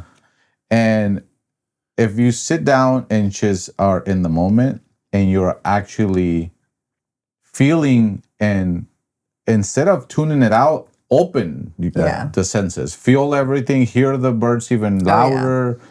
If you're watering, like look at the water dropping, like that is meditating. It doesn't have to be. Well, the one thing that I learned through fucking YouTube University and fucking TikTok, and dude, it's a trip, man. There's one thing. So much out there. There's it's one thing on ridiculous. TikTok. I forgot her name. I tell my wife I should have. Like, it was just a TikTok I was going through, and she got my attention. I don't know. She was talking about breathing. Yeah. Right. And then for some reason I just started like, all right, I started really getting Trying into it. out, huh? And then I really like, you know what? I never really ever concentrated on my breathing.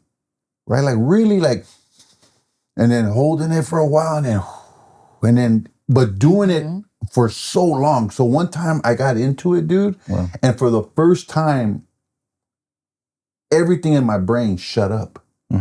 For like a good 10, 15 seconds. Like I wasn't thinking about nothing. I wasn't expecting anything, right?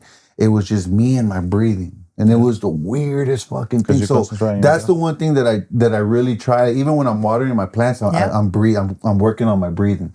Like holding it for a while, like picturing the air going in and feeding my cells, right? And then editing it out, bro, and I feel really good, man. Yeah, there's a I'm trying to remember the name, but there's a device that I have is a plastic mouthguard that you put in, and it restricts your breathing, so it helps you how to learn how to breathe through your diaphragm. Oh, nice. Because I'm trying to learn and get better at that, and so you're doing that, but it's kind of a little more extreme because you're breathing through this thing. So it looks like a scuba thing where it has. I think I've seen it. Yeah. And so I started doing that because I do jiu-jitsu. We started doing it about a year and a half ago. And I realized how I don't know how to breathe. Yeah, Like, right? When you have a 250-pound guy on top of you with a gi, Get the fuck off me, you bro. realize You real think quick. you're gonna die. My claustrophobia just kicked in. I'm like, holy shit. Oh, so I never knew I was claustrophobic, and I been in attics and Yeah. I've been in really close spaces. Jiu-jitsu brought that out of me But because that's a different kind of Because like. you can't move in certain. Yeah, No, but like they're sitting on you. but it went out. So like it really just brought it to life because about 6 to 8 months into going into when we went on vacation last July, and this hotel that we stay at has this amazing what do you call it, spa, right? It's like the size of Walmart. yeah. Jeez. Yeah, it's massive. It has like a men's and a women's, and like, like an you go amusement in, there's a park. butler. The butler greets you, and then you go in first in the sauna. Hella bougie. He's Where like, the fuck was that? oh, right? dude, Where's this at? Where's this at? Mexico? in Cancun. Oh shit, that's why. God damn it. It's elaborate. Let's go to They want Cancun, you to girl. come back. Long story short, other than the fancy place we were at, so I told her, like, I booked us some massages after like being on this whole experience. Then we go to massages. So I'm already super relaxed. And what do you want? And I said, just give us everything. So it's like facial and it's just the whole you thing. got the works. And we're You laying. started panicking. I I would've started passed out. panicking. My ass would have passed out. I feel so bad. I waited. This motherfucker. No, dude. I thought I was dying. I'm not joking. Me, I'll be passed out. Like, give it to me. So it felt. Oh my god. It brought when I was. It was in just a 4th massage. grade. No, but this is what got me. What, the hot towel? They did this like honey consistency Oh, the thing mask? that covers your whole Yeah. face. Oh, And so she shit. put these things. It's like, okay, and then something on my nose so I can breathe. Uh-huh. As soon as it went here, I was like, I fucked up. Like I was like, this I know is. what you're talking about. And then once it hit here, so I've had 2 instances I where can I've see your almost ass. drowned. I know. I'm Panicking, already bro. picturing this and freaking out. I had 2 instances where I almost drowned, fucking and head. it brought me back to that moment. Oh no. And the only reason why I didn't get up immediately, because I'm in the room with my wife. I'm trying to give her an Yeah. experience. She You're deserves gonna it. fuck You it up sit for there freaking everybody. out like, fuck, I'm And then drowning. this damn bed was heated, Oh man. and she has me nice. fully covered. It was like comfortable, right? Yeah. Oh, dude. But like heaven. I start sweating, and then this thing You is start to heated, and the panic. heat is making it worse. Oh god, he's having a hot flash. And so, yeah, I was. I know. And I'm like, she's moving around enough where she like whispers in my ear, "Are you okay? Like, do you need Yeah, a break?" she recognized. Yeah. And I was like, sure. "Yes, I do." Yeah. Like, and she Like, take this off my face, she- please. and she's like, and I was like, I just need some water, Yeah.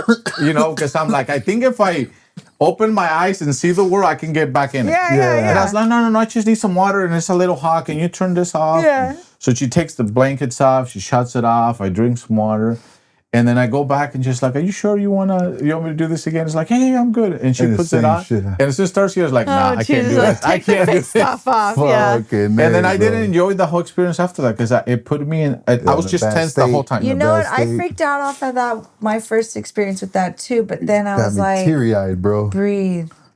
I just had to Oh, remind I myself. tried. I try Just so breathe. hard. Like nothing's gonna happen to you. They're not gonna put you in a situation where you're gonna be gasping for air or anything like that. I just had to keep telling myself, At the end of the day, it's breathe. right You here. It gotta is on your head, 'cause mentally the- everything. The thing that got me is once I put that in my head, the moment that I was drowning before, get it I out. couldn't get it No. out.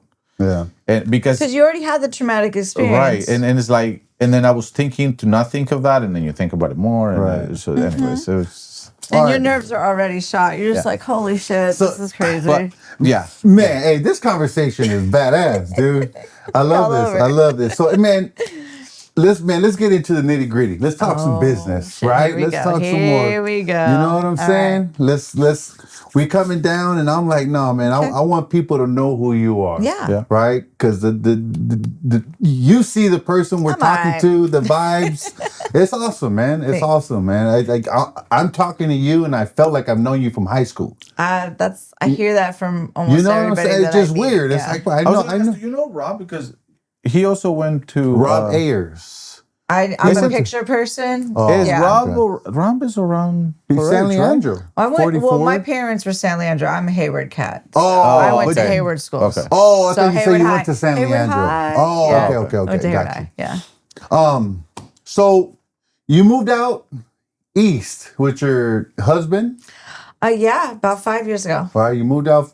When did your business start? Like, what happened? I want people to hear the root, like the root of saying, you know what, dude, I'm gonna fucking do this, because like we were talking off air, and this is a subject where I try to really hit, because a lot of people are so scared of starting a business, right? There's the what ifs and I can't, or the people around them are being negative. But that's where it comes from. You know what I mean? I come from an area where it just not a lot of cheerleading happened. No. Right? I mean, it did, but it was like, is you blowing smoke up my ass? Or, yeah, exactly. Yeah. So if you're scared, that's when you're supposed to start. Right on. You're never ready for anything. It's like they say you're not ready for kids. Yeah. You know what I mean? Right.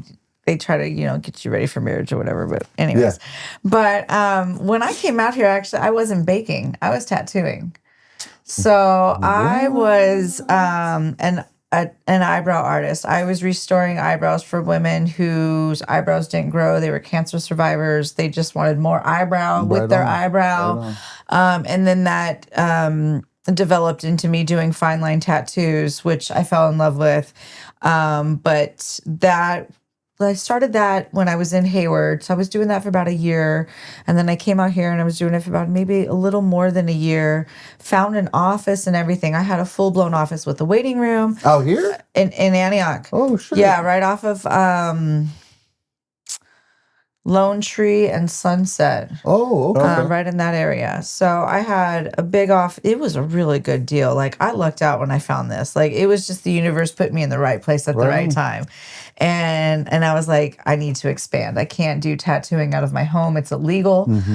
So I need to expand. And then this thing, it just fell in my lap. And the guy was totally cool. I got to go look at it almost the same day. And I was like, I want it. They put in the floors that I wanted. So anyway, it was a waiting room, tattoo room, massage room, and a spray tanning room all in one. My business. Did you have any including the spray employees? tanning? So I was working on bringing in some people, and I started with a person who did massage, and she ended up screwing me over, and that was a huge lesson learned. Yeah. But it was me trying to help out a friend and giving her another chance too. You know, it was me believing in another woman who wanted to start her own business. Yeah.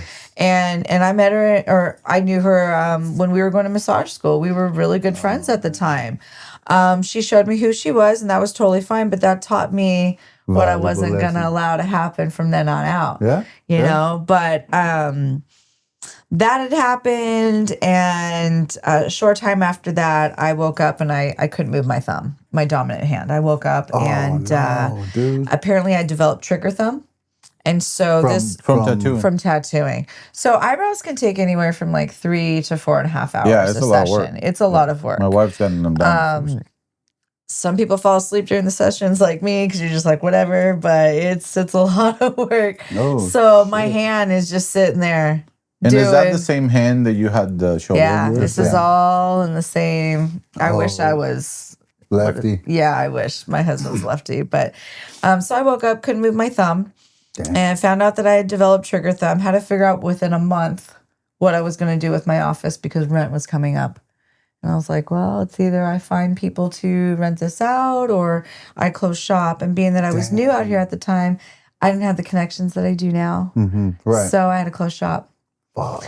So I took my little 2006 Toyota RAV4 and I made multiple trips and I packed up my entire office and I brought it home.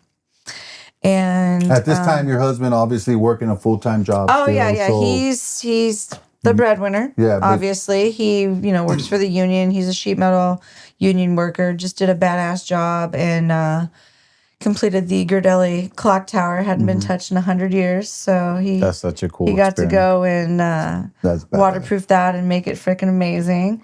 Which ties back to my dad working at Girdelli in San Leandro. So I was like, Dad's here. Yeah. Right on. But he's fully supportive in what it is that I do because he sees what I can do. He's seen me turn something into nothing or nothing into something.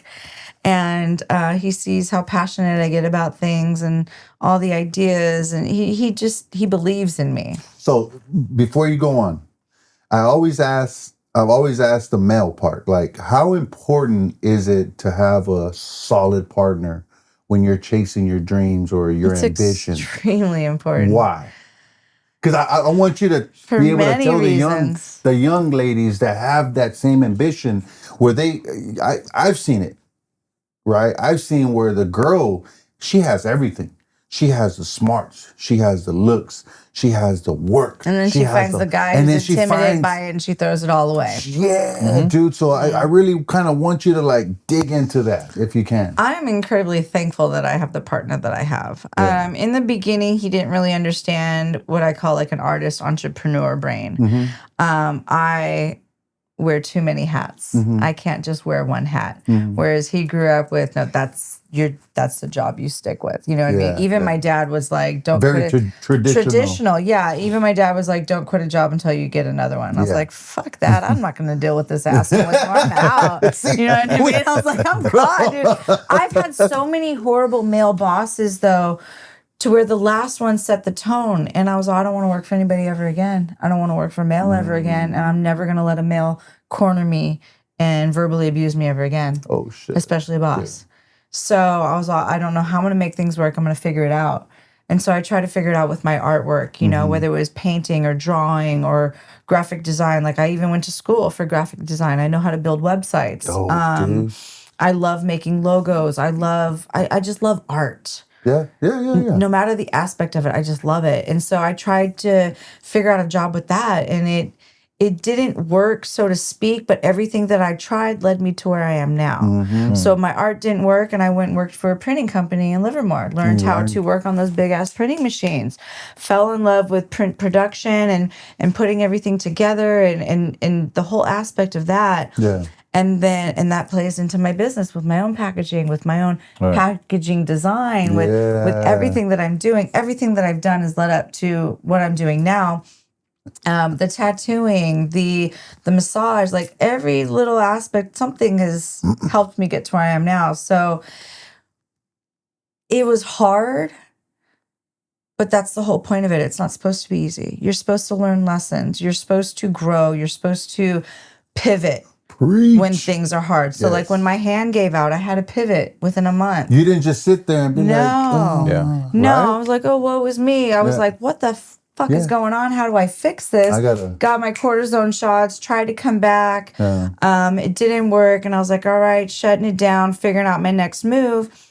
And so what I did was just go in my arsenal of ideas and all the things that I've done. Year prior, I sent out a Christmas card with a banana bread recipe on the back. It was a hit. I didn't even make the fucking bread. Get out of here. It was a hit. So I was like, you know what? Let me try my hand at this. So in trying my hand at making desserts, making breads is when, you know, I find out that I'm celiac and whatnot. So not only am I trying to figure out a new career, I'm trying to figure out how to bake gluten-free. And I'm trying to figure out how to make it all at the same time. Really work and become something. Because I needed to find another job. I don't like to sit there. I'm not going to sit there and live off my man's money. I'm not going to sit there and let him work while I'm watching fucking TV all day. You want to help. I'm a porty. I'm a doer. We're doers. That's right. Doesn't matter how old, like we go until we're dead. Like it's a witness, dude. Jesus Christ. But so I figured it out and I was like, all right, we started with the bread. And then my grandma has a classic fudge recipe that I'll give you the recipe, but I'll fuck something up so you can't make it the way that I do. You ain't never getting that recipe. It's all right. Next time you can just bring us the actual fudge. It might be evil, but I don't care. No, I'm not getting the recipe. I'm going to put too much salt or less of something. So if you got this recipe, she's know you don't really have it. I love that shit. And I heard it's my Auntie Mary's recipe, but I learned it from my grandma. I didn't know my Auntie Mary. So it goes farther back than my grandma. So it's an old school In the family. recipe. And so did the banana bread, did the fudge. And then I was like, let me try my hand at cookies and cakes. Because there's a backstory to the cake or to the cookies. So when I was younger, I couldn't make a cookie to save my life. Yeah. Not at bake all. Not at all. Me and my little sister would be in the kitchen while my parents were sleeping, trying to concoct something, thinking that we're going to make some cookies for them and do something good. Like, oh, look what we did, right? I'll never forget this one time, and we never did this ever again. I don't know what we did, but the batter was erupting out of the dough. Like, it was growing. Not even joking. I don't know like if it was alive or something. It was like lava. I don't know if it was too much baking soda. I don't know what happened. I don't even know what recipe we used. It was one of those old school thick ass Julia Child probably cookbooks with the pages looked all yellow and shit. And it was almost cursive, you know what I mean? And so I don't know what we did. But it was erupting out of the bowl, and we're like, we need to get this out of the house before the parents wake up. And so we're trying to run this shit to the outside trash, and it's like all over the place. And I was like, everywhere. Never gonna do cookies again. So I started doing cookies, and I was like, holy shit, like, this stuff is actually really good and gluten-free. It's really good. Like, I'm eating it. So I was like, well, let me try my husband, see if he likes it. So then he started going, so, hey, you got any extras? Every time I would make stuff, you got any extras? You got any extras? So I would just keep trying different things to add. And then eventually I was like, you know, I'm going to make a business of this because my family, my friends, they're starting to like it. And there's got to be other people out there in my area out here that need safe bakes like myself. Yeah. And so I just started dabbling with recipes, and like it took me 2 years to perfect my peanut butter cookie recipe. Really? It's only 5 ingredients, but it's freaking amazing. Yeah.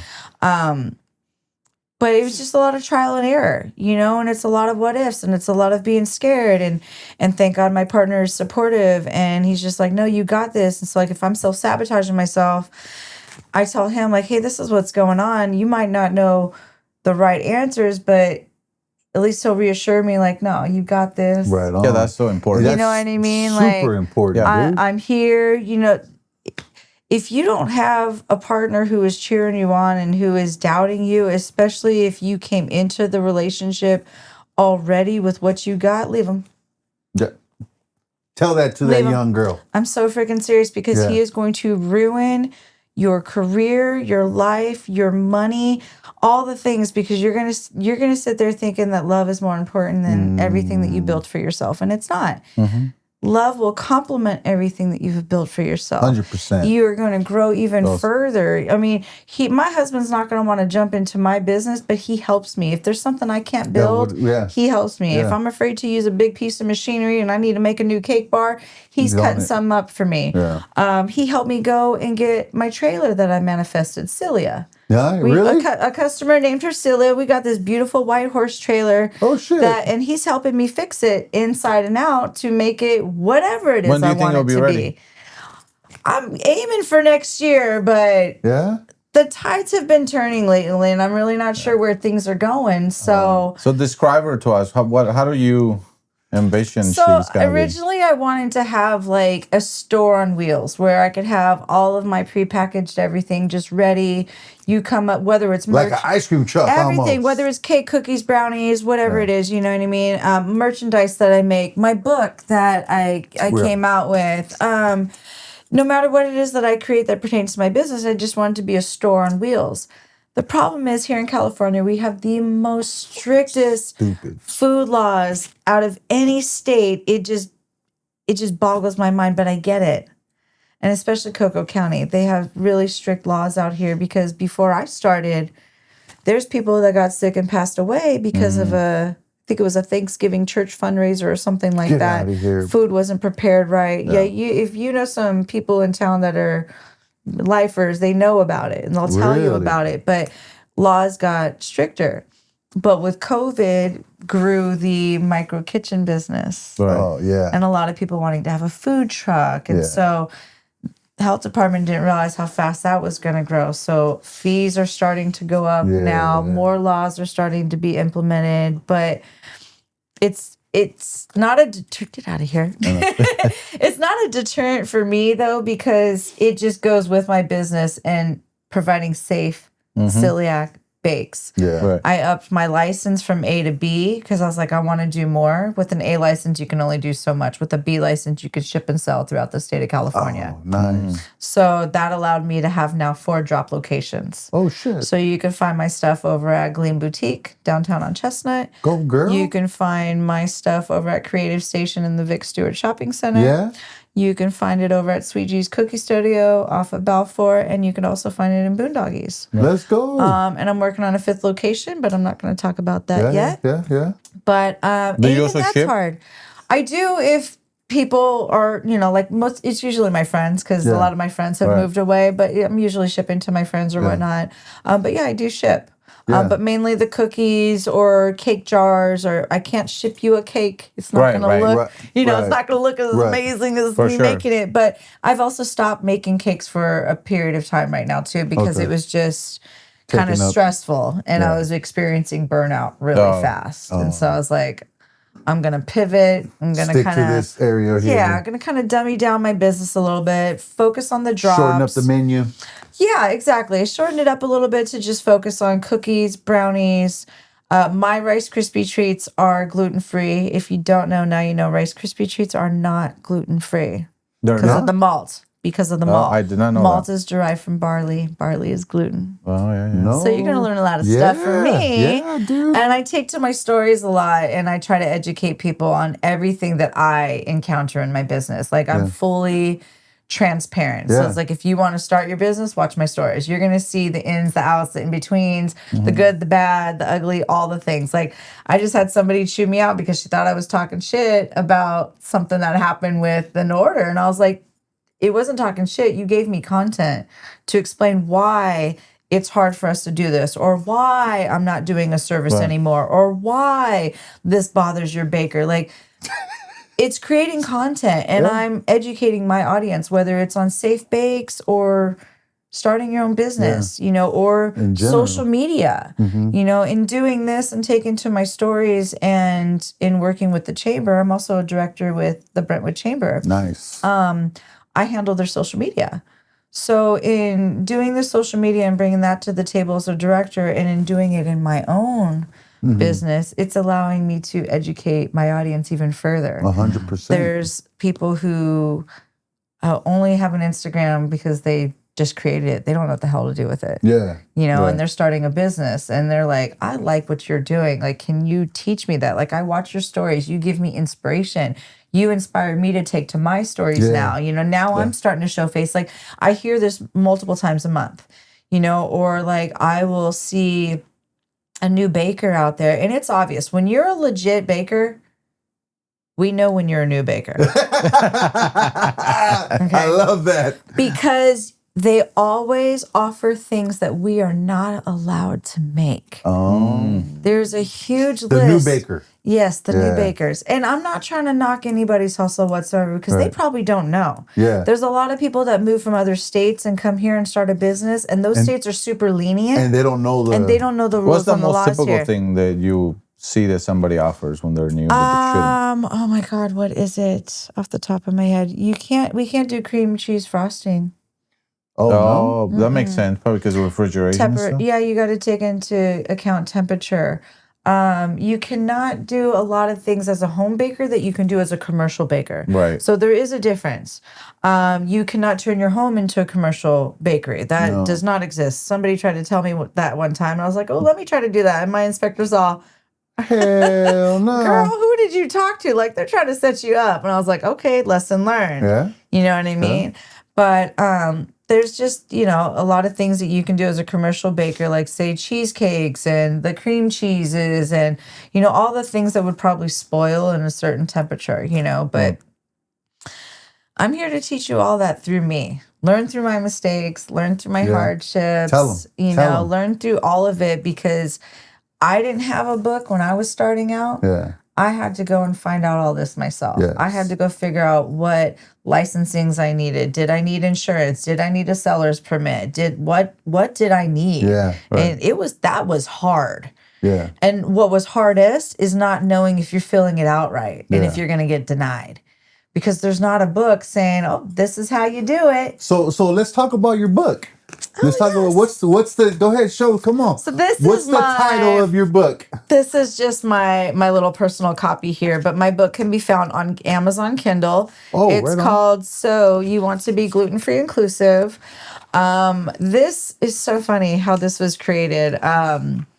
This started from somebody else wanting to introduce gluten-free into their business.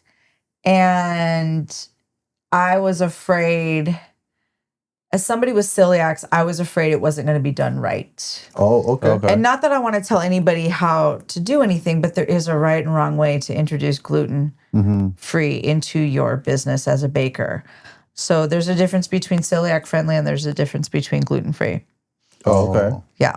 So it could be gluten-free as far as, God, how am I going to like describe this? You're going to have to cut out me like pausing and shit.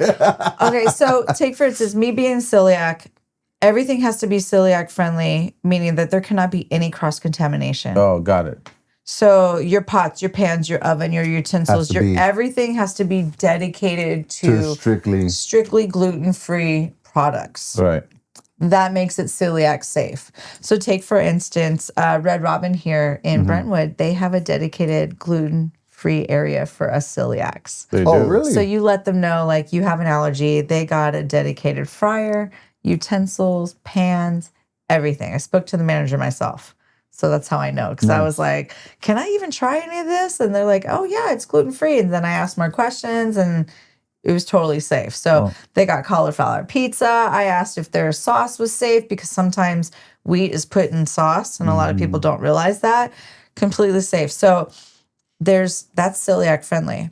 And then there's gluten-free where you are offering gluten-free items, but there's the cross-contamination aspect. Yeah, it's not 100% dedicated. So gluten-free is for those who want to live the gluten-free lifestyle, not have the inflammation and whatever it is that it bothers them about consuming gluten or consuming gluten.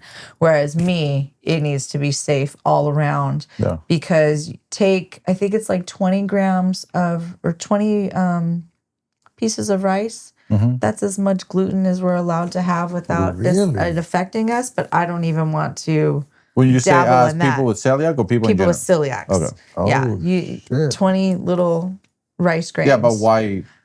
What if you just overdo it? Like why risk it? Exactly, why risk it? But it's like, in order for it to not be gluten, there's like 20 parts per million or something. It's a whole scientific thing. And I'm still planning on working with the Celiac Association to actually get a certification. But it's hard because you have to submit the ingredients for everything that you're making and they test it.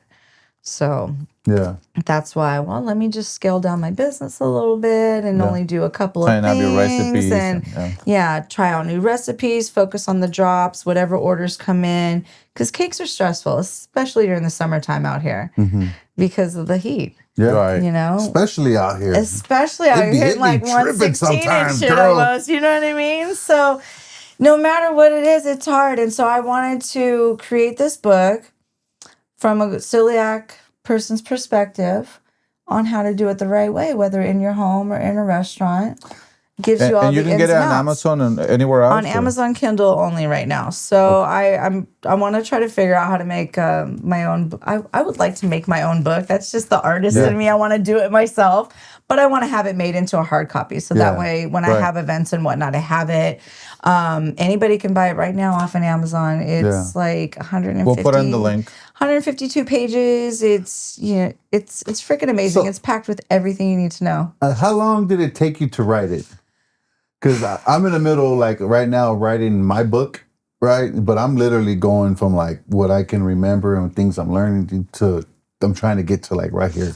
So it took quite some time. I could even tell you how long it took. Definitely under a year, honestly.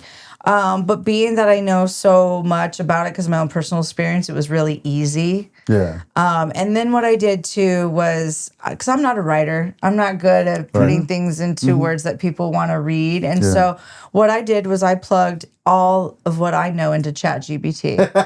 And I said, this is what I know. And I want to write a book based off of this. So I need you to take my words and my knowledge, and I want it to sound like it should be in a book, you know? And then I was all, and here's what I know about this, and, you know, and let's include whatever other things that I'm not mentioning, you know what I mean?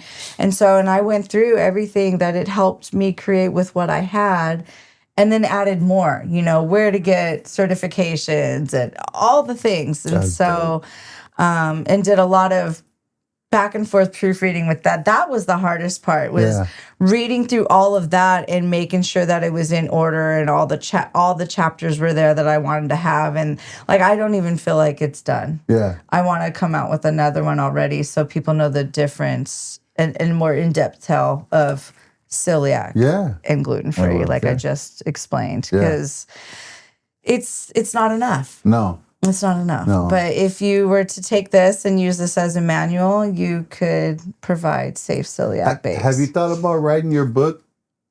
Your biography, your story? Have you ever thought about I'm doing not good that? about talking about myself. No? I don't feel that I am. No? Because, like, as you witnessed today, we go all over the place. You know, something triggers something else. You know, I was like, I went from 8 to 12 to 2 years old to 22. You know what I mean? So it's like we all over the place. So, but you can get somebody to help you write it. Yeah, and you just tell them I would that have to have somebody sit there and really like pick my brain and like do it for me, because I couldn't. Yeah. Because you know you're a healer at heart, and what a better way to heal, even people that you may never meet, just through your story. Yeah. Well, it's funny you mentioned that. Something to think about. Yeah. Something to think about. Well, a girlfriend of mine, her and I want to start a podcast. Oh, you wrote? Right. Yeah, that's right. We get the talking with amongst our girlfriends, and it ranges from many, ages, whether we're in our 40s, 50s, 60s, or whatnot. I have found a beautiful tribe of women out here that I can really lean on. We can go to concerts, we could have game nights, pool parties, whatever, you know what I mean? Sound baths, go paddleboarding, all the things. And it's really helped me in my healing and stuff too. But I lost my train of thought. So you want to start a podcast with your tribe? That's right. Yeah. So that's bro, all. I think we're related, bro. I swear to God, I think we are. It's the Garcia, maybe, But we want to start a podcast for all women where we talk about everything. Yeah. Right on. From sex, menopause, divorce, the in-betweens, hardships with finding friends and keeping friendships and all that stuff. Because the more... Real. Exactly. And be real, because... as much as everybody is like, oh, positivity, there's so many people out there that are using it as throw up. And it's like, they don't give you a chance to be real. Like, they don't want to hear you swear. They don't want to hear anything negative. No. They don't want to hear the gossip or the drama. And it's like, but that's what makes us who we are. We're humans. Yeah. We go through all of this shit, and we need to be able to have a safe group of people to talk about it with.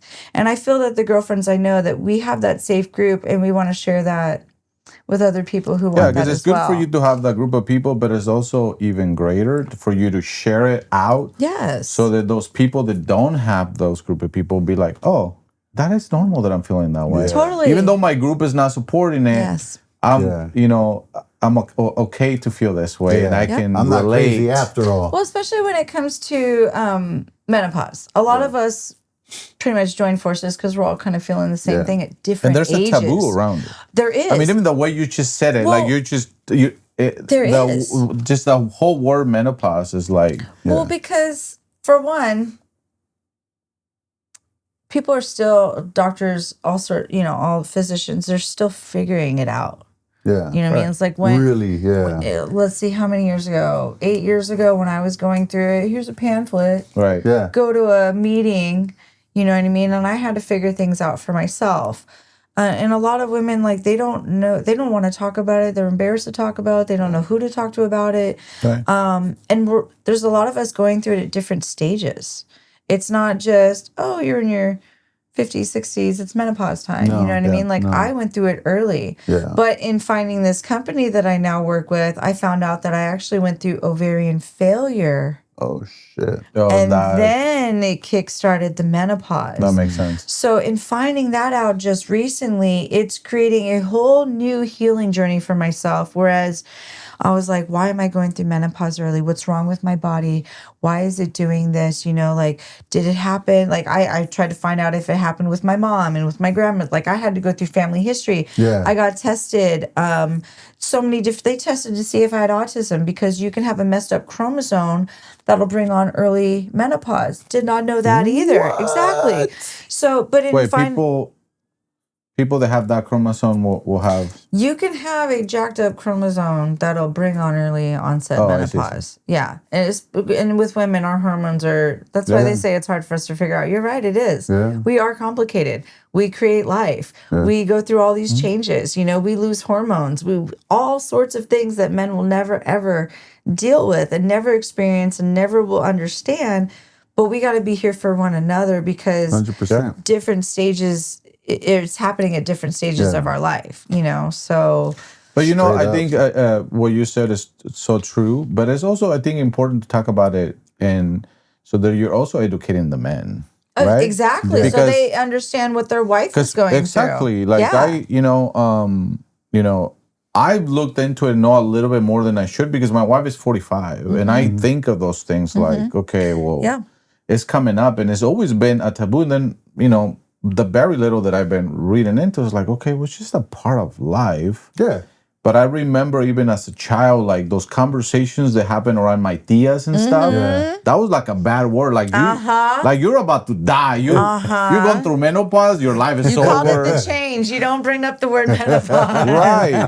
It's a But curse. it's like it doesn't make you any less of a No. person, of a woman. Like If it's just- anything, it makes you even more human and more of a woman because it's another chapter. But a lot of people don't know how to handle Changes, man. the chapter that they're in, you know, and they feel alone or they're like, am I broken? And like for me, for the longest time, I was like, am I broken? Like, what's going on with my body? But now that I know that this was how I was created, knowing that how my specialist explained it to me is that, you know, women are born with a certain amount of eggs. My body wasn't. My body was born with less. Yeah. So therefore my body went through all this a lot Different, sooner. yeah. But it also helps me educate people. But and I take to my stories in this too, because this is how I got to gluten-free. It Yeah. was the whole menopause and the hormones and Yeah. having to change, That's the a way I trip, eat dude. and everything like that. And most of my audience is women. And so why not talk about Yeah. it, you know? And they're in, different age ranges and So do you then guys have some a of the name men for this feel podcast too. or? Not yet. We're still yeah. talking about it. I've been thinking about it too, because I was kind of teasing myself the other day when I was talking to my stories. I'm like, oh, Monday monologues with Kristy. And I'm like, ooh, we need to come up. I was like, all right, we need to start thinking about this podcast. Just start man. it. You know what I Just mean? do it. Right?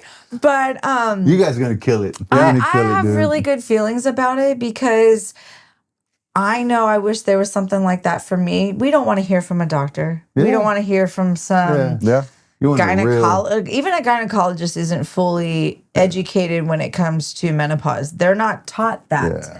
They're even admitting that they're not taught that. Yeah. Only specialists know about that. Right. And so and now with the guys watching and their Yeah. women being around the same age as me, they're able to understand better, not pass as much judgment, be there for them more, do the research, like you say. Like my husband does the research too. I tell him something's going on. He's like, let me find out what the fuck's going on Get here. ready for this Do we need shit. to get a Uh-huh. supplement? Hold on, go. He's more like, do we need to get a supplement? Do we need to find out, That's how this I is a am. And then she trigger, gets annoyed. It's just like, okay, you don't have to fix it. no, it's that you're right. And at first I took it that way. I was like, I'm not broken. You don't need to fix me. Yeah. But then I was like, stop. Just trying to help. He's trying to help. Yeah. You know Because that's what what I I would mean? do if I'm going through something. I look it up and like, okay, well, if I'm missing this, well, can I What take is this? it? And Yeah, then I'm not missing it. I exactly. feel better. Let's do it. Exactly. It's like I get headaches. I take magnesium, my headaches go away. Yeah. And So there's it's times simple. where I beat him to the punch. I'm like, no, I've already looked at that. He's Yeah. like, oh, okay. But he's so caring when it comes to that because he just wants me to be happy, and So man, I Keeps him happy too, right? So hey, I gotta tell you, this podcast has been amazing, dude. Yeah. It's been, and I feel like we could talk like another 5 hours. Oh, we can I talk know. Let's forever. go. So- Another so- one, part 2. Yeah, for real. I think next time So- you come, you need to come and announce your podcast that you're already gonna have a name. I Yeah. know. We're manifesting that now. Exactly. We'll leave a little room there. Hell yeah, yeah. definitely. Get you and Sarah in here together. Oh my God, I love her so Man, much. that'd be awesome, dude. I love her so much. You know, man, real quick, Yeah. if you can look into that camera, what would you tell a young Kristy, right? That's wants to start her business, that's just married, right? Has so many dreams, she's driven, but she's scared. Like, what are the few words you would give a young Kristy right now? Young a girl Kristy that's coming up is- the ropes. Young Kristy is already so proud of where we are and in shock. I'm going to tell you that right now.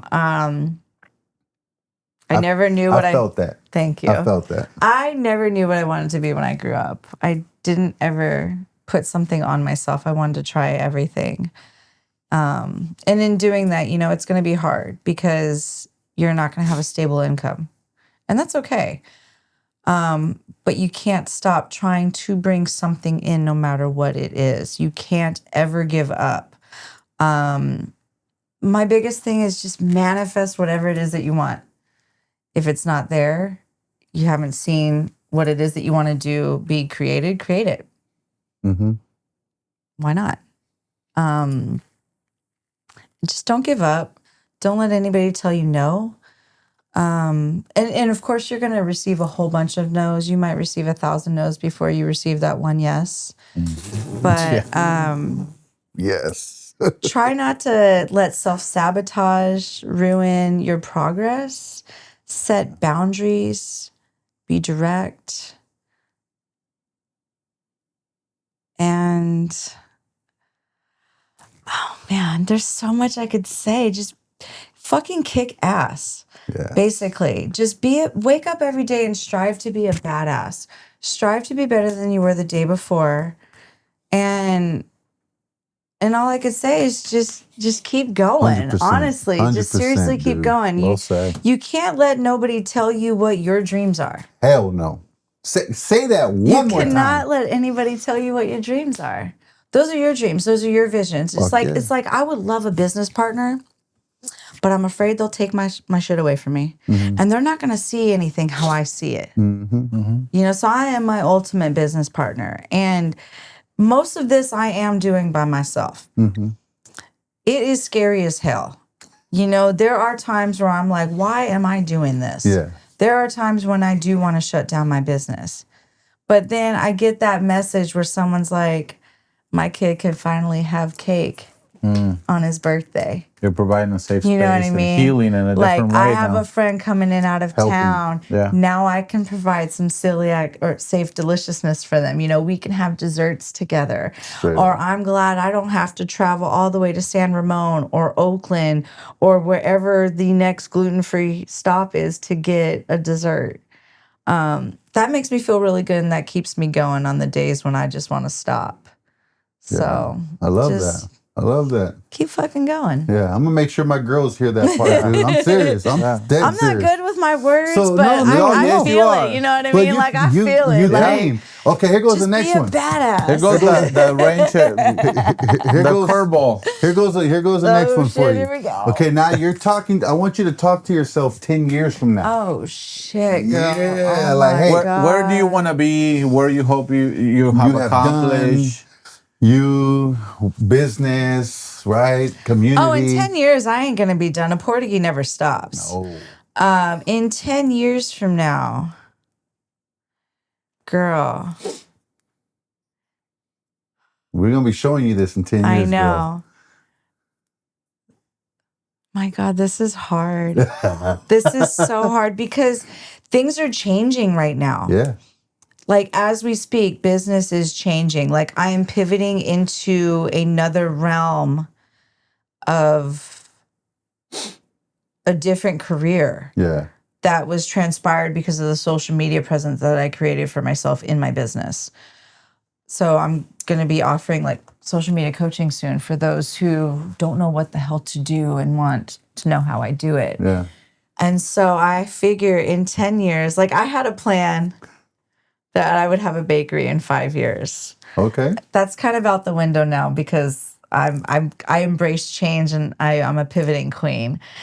But I just have a feeling that in 10 years from now, you're gonna be a badass. You've done so much. You ran a business. Many businesses. You're a teacher now. That's where I see myself. I'm a teacher. I'm gonna be a teacher. I'm a teacher now. You're a badass teacher now. Everything that you have done has led you to a position that you never thought you would be in because you have been stage fright most of your life.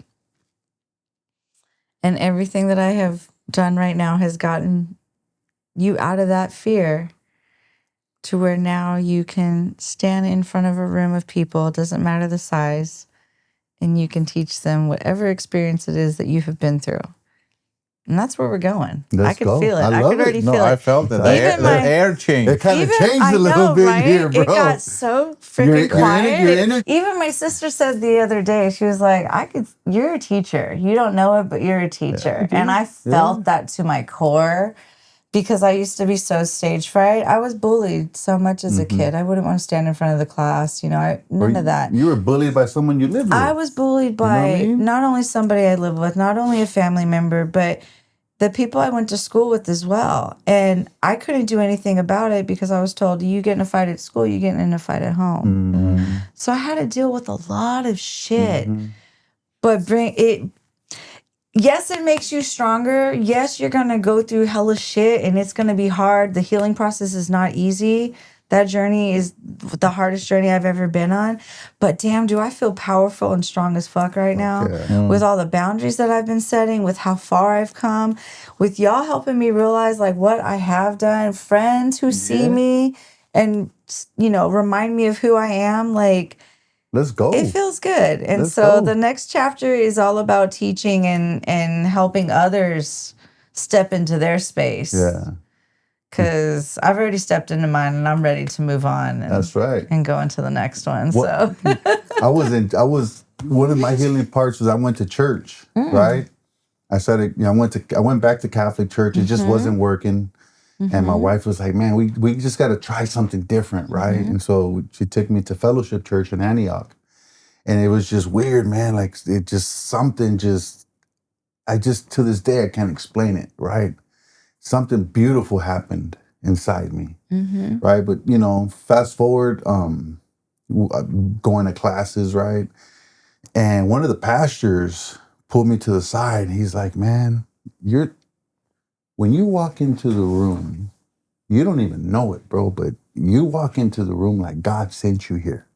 That's the vibe I get from you, the energy you have. So whenever you walk into any fucking room, you walk in there like God sent you. Just confident, right? Believe in yourself, right? Tell yourself the I ams. I am strong. I am a warrior. I am bold. I am brave. I am enough, right? And just go down that list. And hearing you talk, you got every inch of that, dude. You know what I'm saying? You got every inch of that. And that's what the fuck I'm talking about. Thank you. Right? Two more questions for me. Yeah. Right? Yeah. One, what is the worst business advice you've ever got from someone? Like, has someone ever told you, like, man, you kind of look at them like, you can't do that. Right? You don't take the advice or? You can't do that. Oh. Just somebody telling me that I can't do that. That's a challenge. Game on. Right. Let's go. I'm going to show you that I can. I've been told I can't my entire life. That's where I got my fire from. Everybody telling me that I can't, doubting me. So you would say that's the root of your ambition right there. Tell me that the root of ambition right there. That's right. I mean, I'm through and through a rebel, but against the grain. Yeah, I'm not traditional, and nobody likes that. And it, in the past it would come off as wishy-washy, you know what I mean? But it's like everything that I've done, this arsenal of tools that I have, these skills that you've collected and built, it all goes together and it takes me on to my next journey. Like, it's not just some random shit, you know what I mean? It's the same caliber. Yeah. What's the best business advice you ever gotten? Damn. I don't. Like had someone ever dropped a bomb on you? Like, damn, that's what okay, right? Because I've had many of those. That's a good one because You know what I mean? I'm a stubborn Portuguese, so like I don't ask for help much. I don't reach out to people very much. It's all like very internal healing and like just, asking my spirit guides, honestly. Damn. That's a stumper. Really? Okay. It really is, All right. just because I've just dealt with a lot of toxic. Yeah. Why can't I say Toxicity. that right now? Toxicity. And people doubting me. And so Okay, I'll flip it was it just on always proving them wrong, Let me flip it on you. What's the best business advice you can give to anyone right now? Like in a quick sentence. If you're having to If you're tell scared, someone, start. That's it.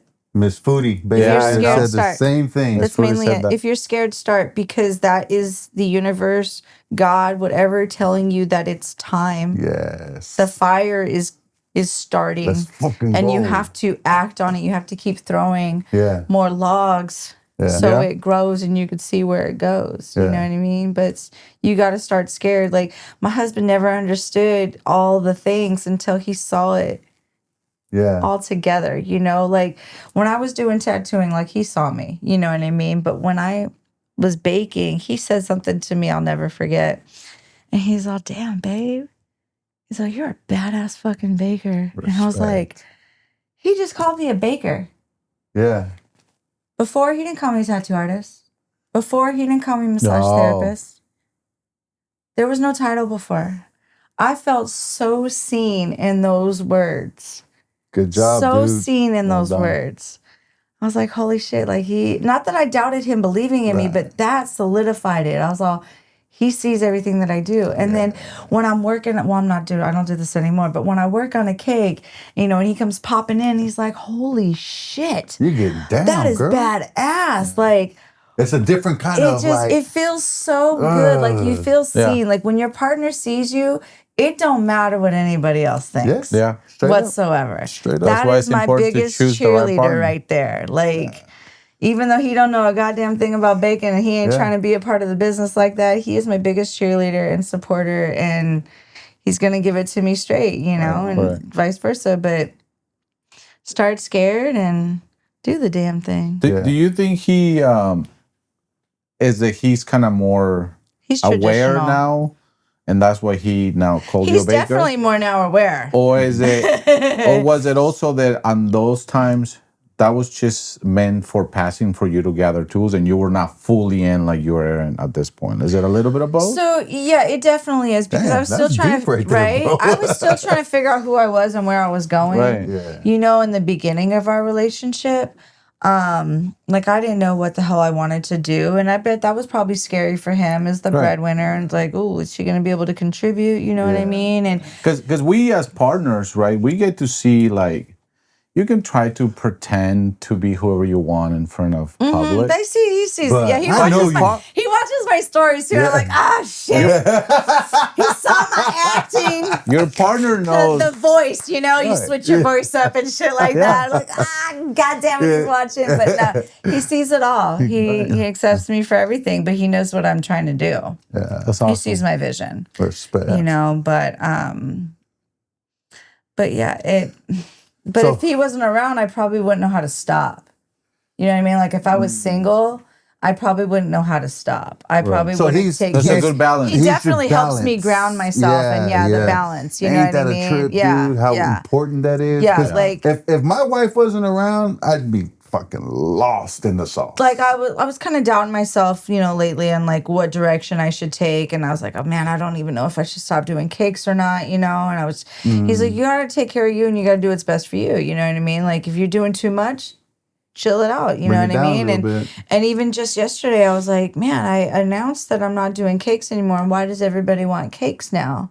I was like, no, I'm kicking myself. Because you can't have them Exactly. no more. That's and that's what he usually how said. it works, and that's dude. exactly how he said it. He's all, that's how it goes, though. Yeah. He's all, but you don't need to start it up just because people are wanting it now. You got to still take care of you and do what's best for you. Yeah. So even though I set that boundary and it's hard, like I still feel really good about it. I'm still able to make your take cakes care of. exclusive. Yeah. Raise your prices. I'm still trying to figure things out. Like I love what it is that I do, but there's something about this business that I haven't, and I know it's there. I could feel it. There is something about it that I am to hone in on and really just skyrocket with. I don't know what it is yet.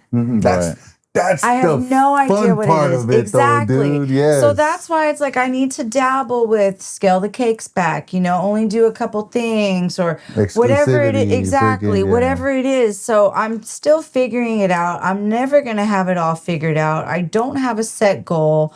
I do want to have a trailer rolled out. I would love to have a bakery.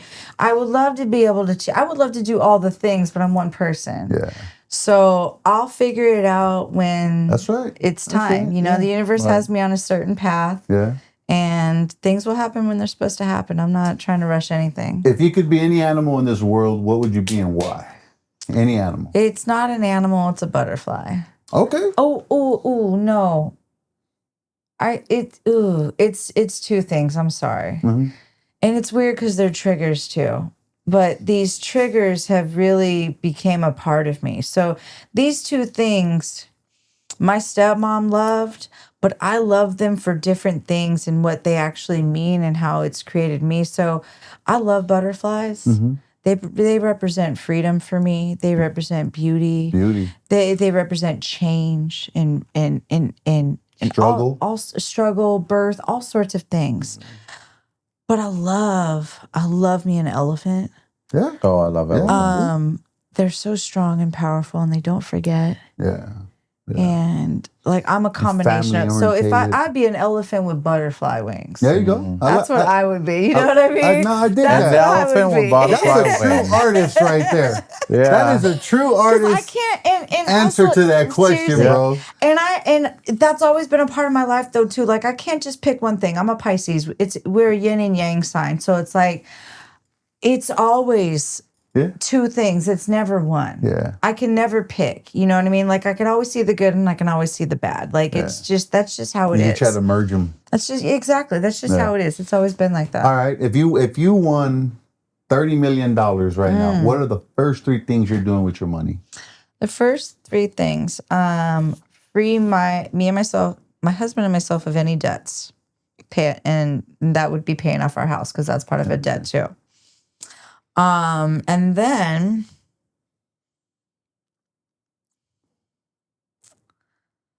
well, we got to indulge, right? So we gonna upgrade the house. I'm gonna get the truck that I want, and I'm gonna get that beautiful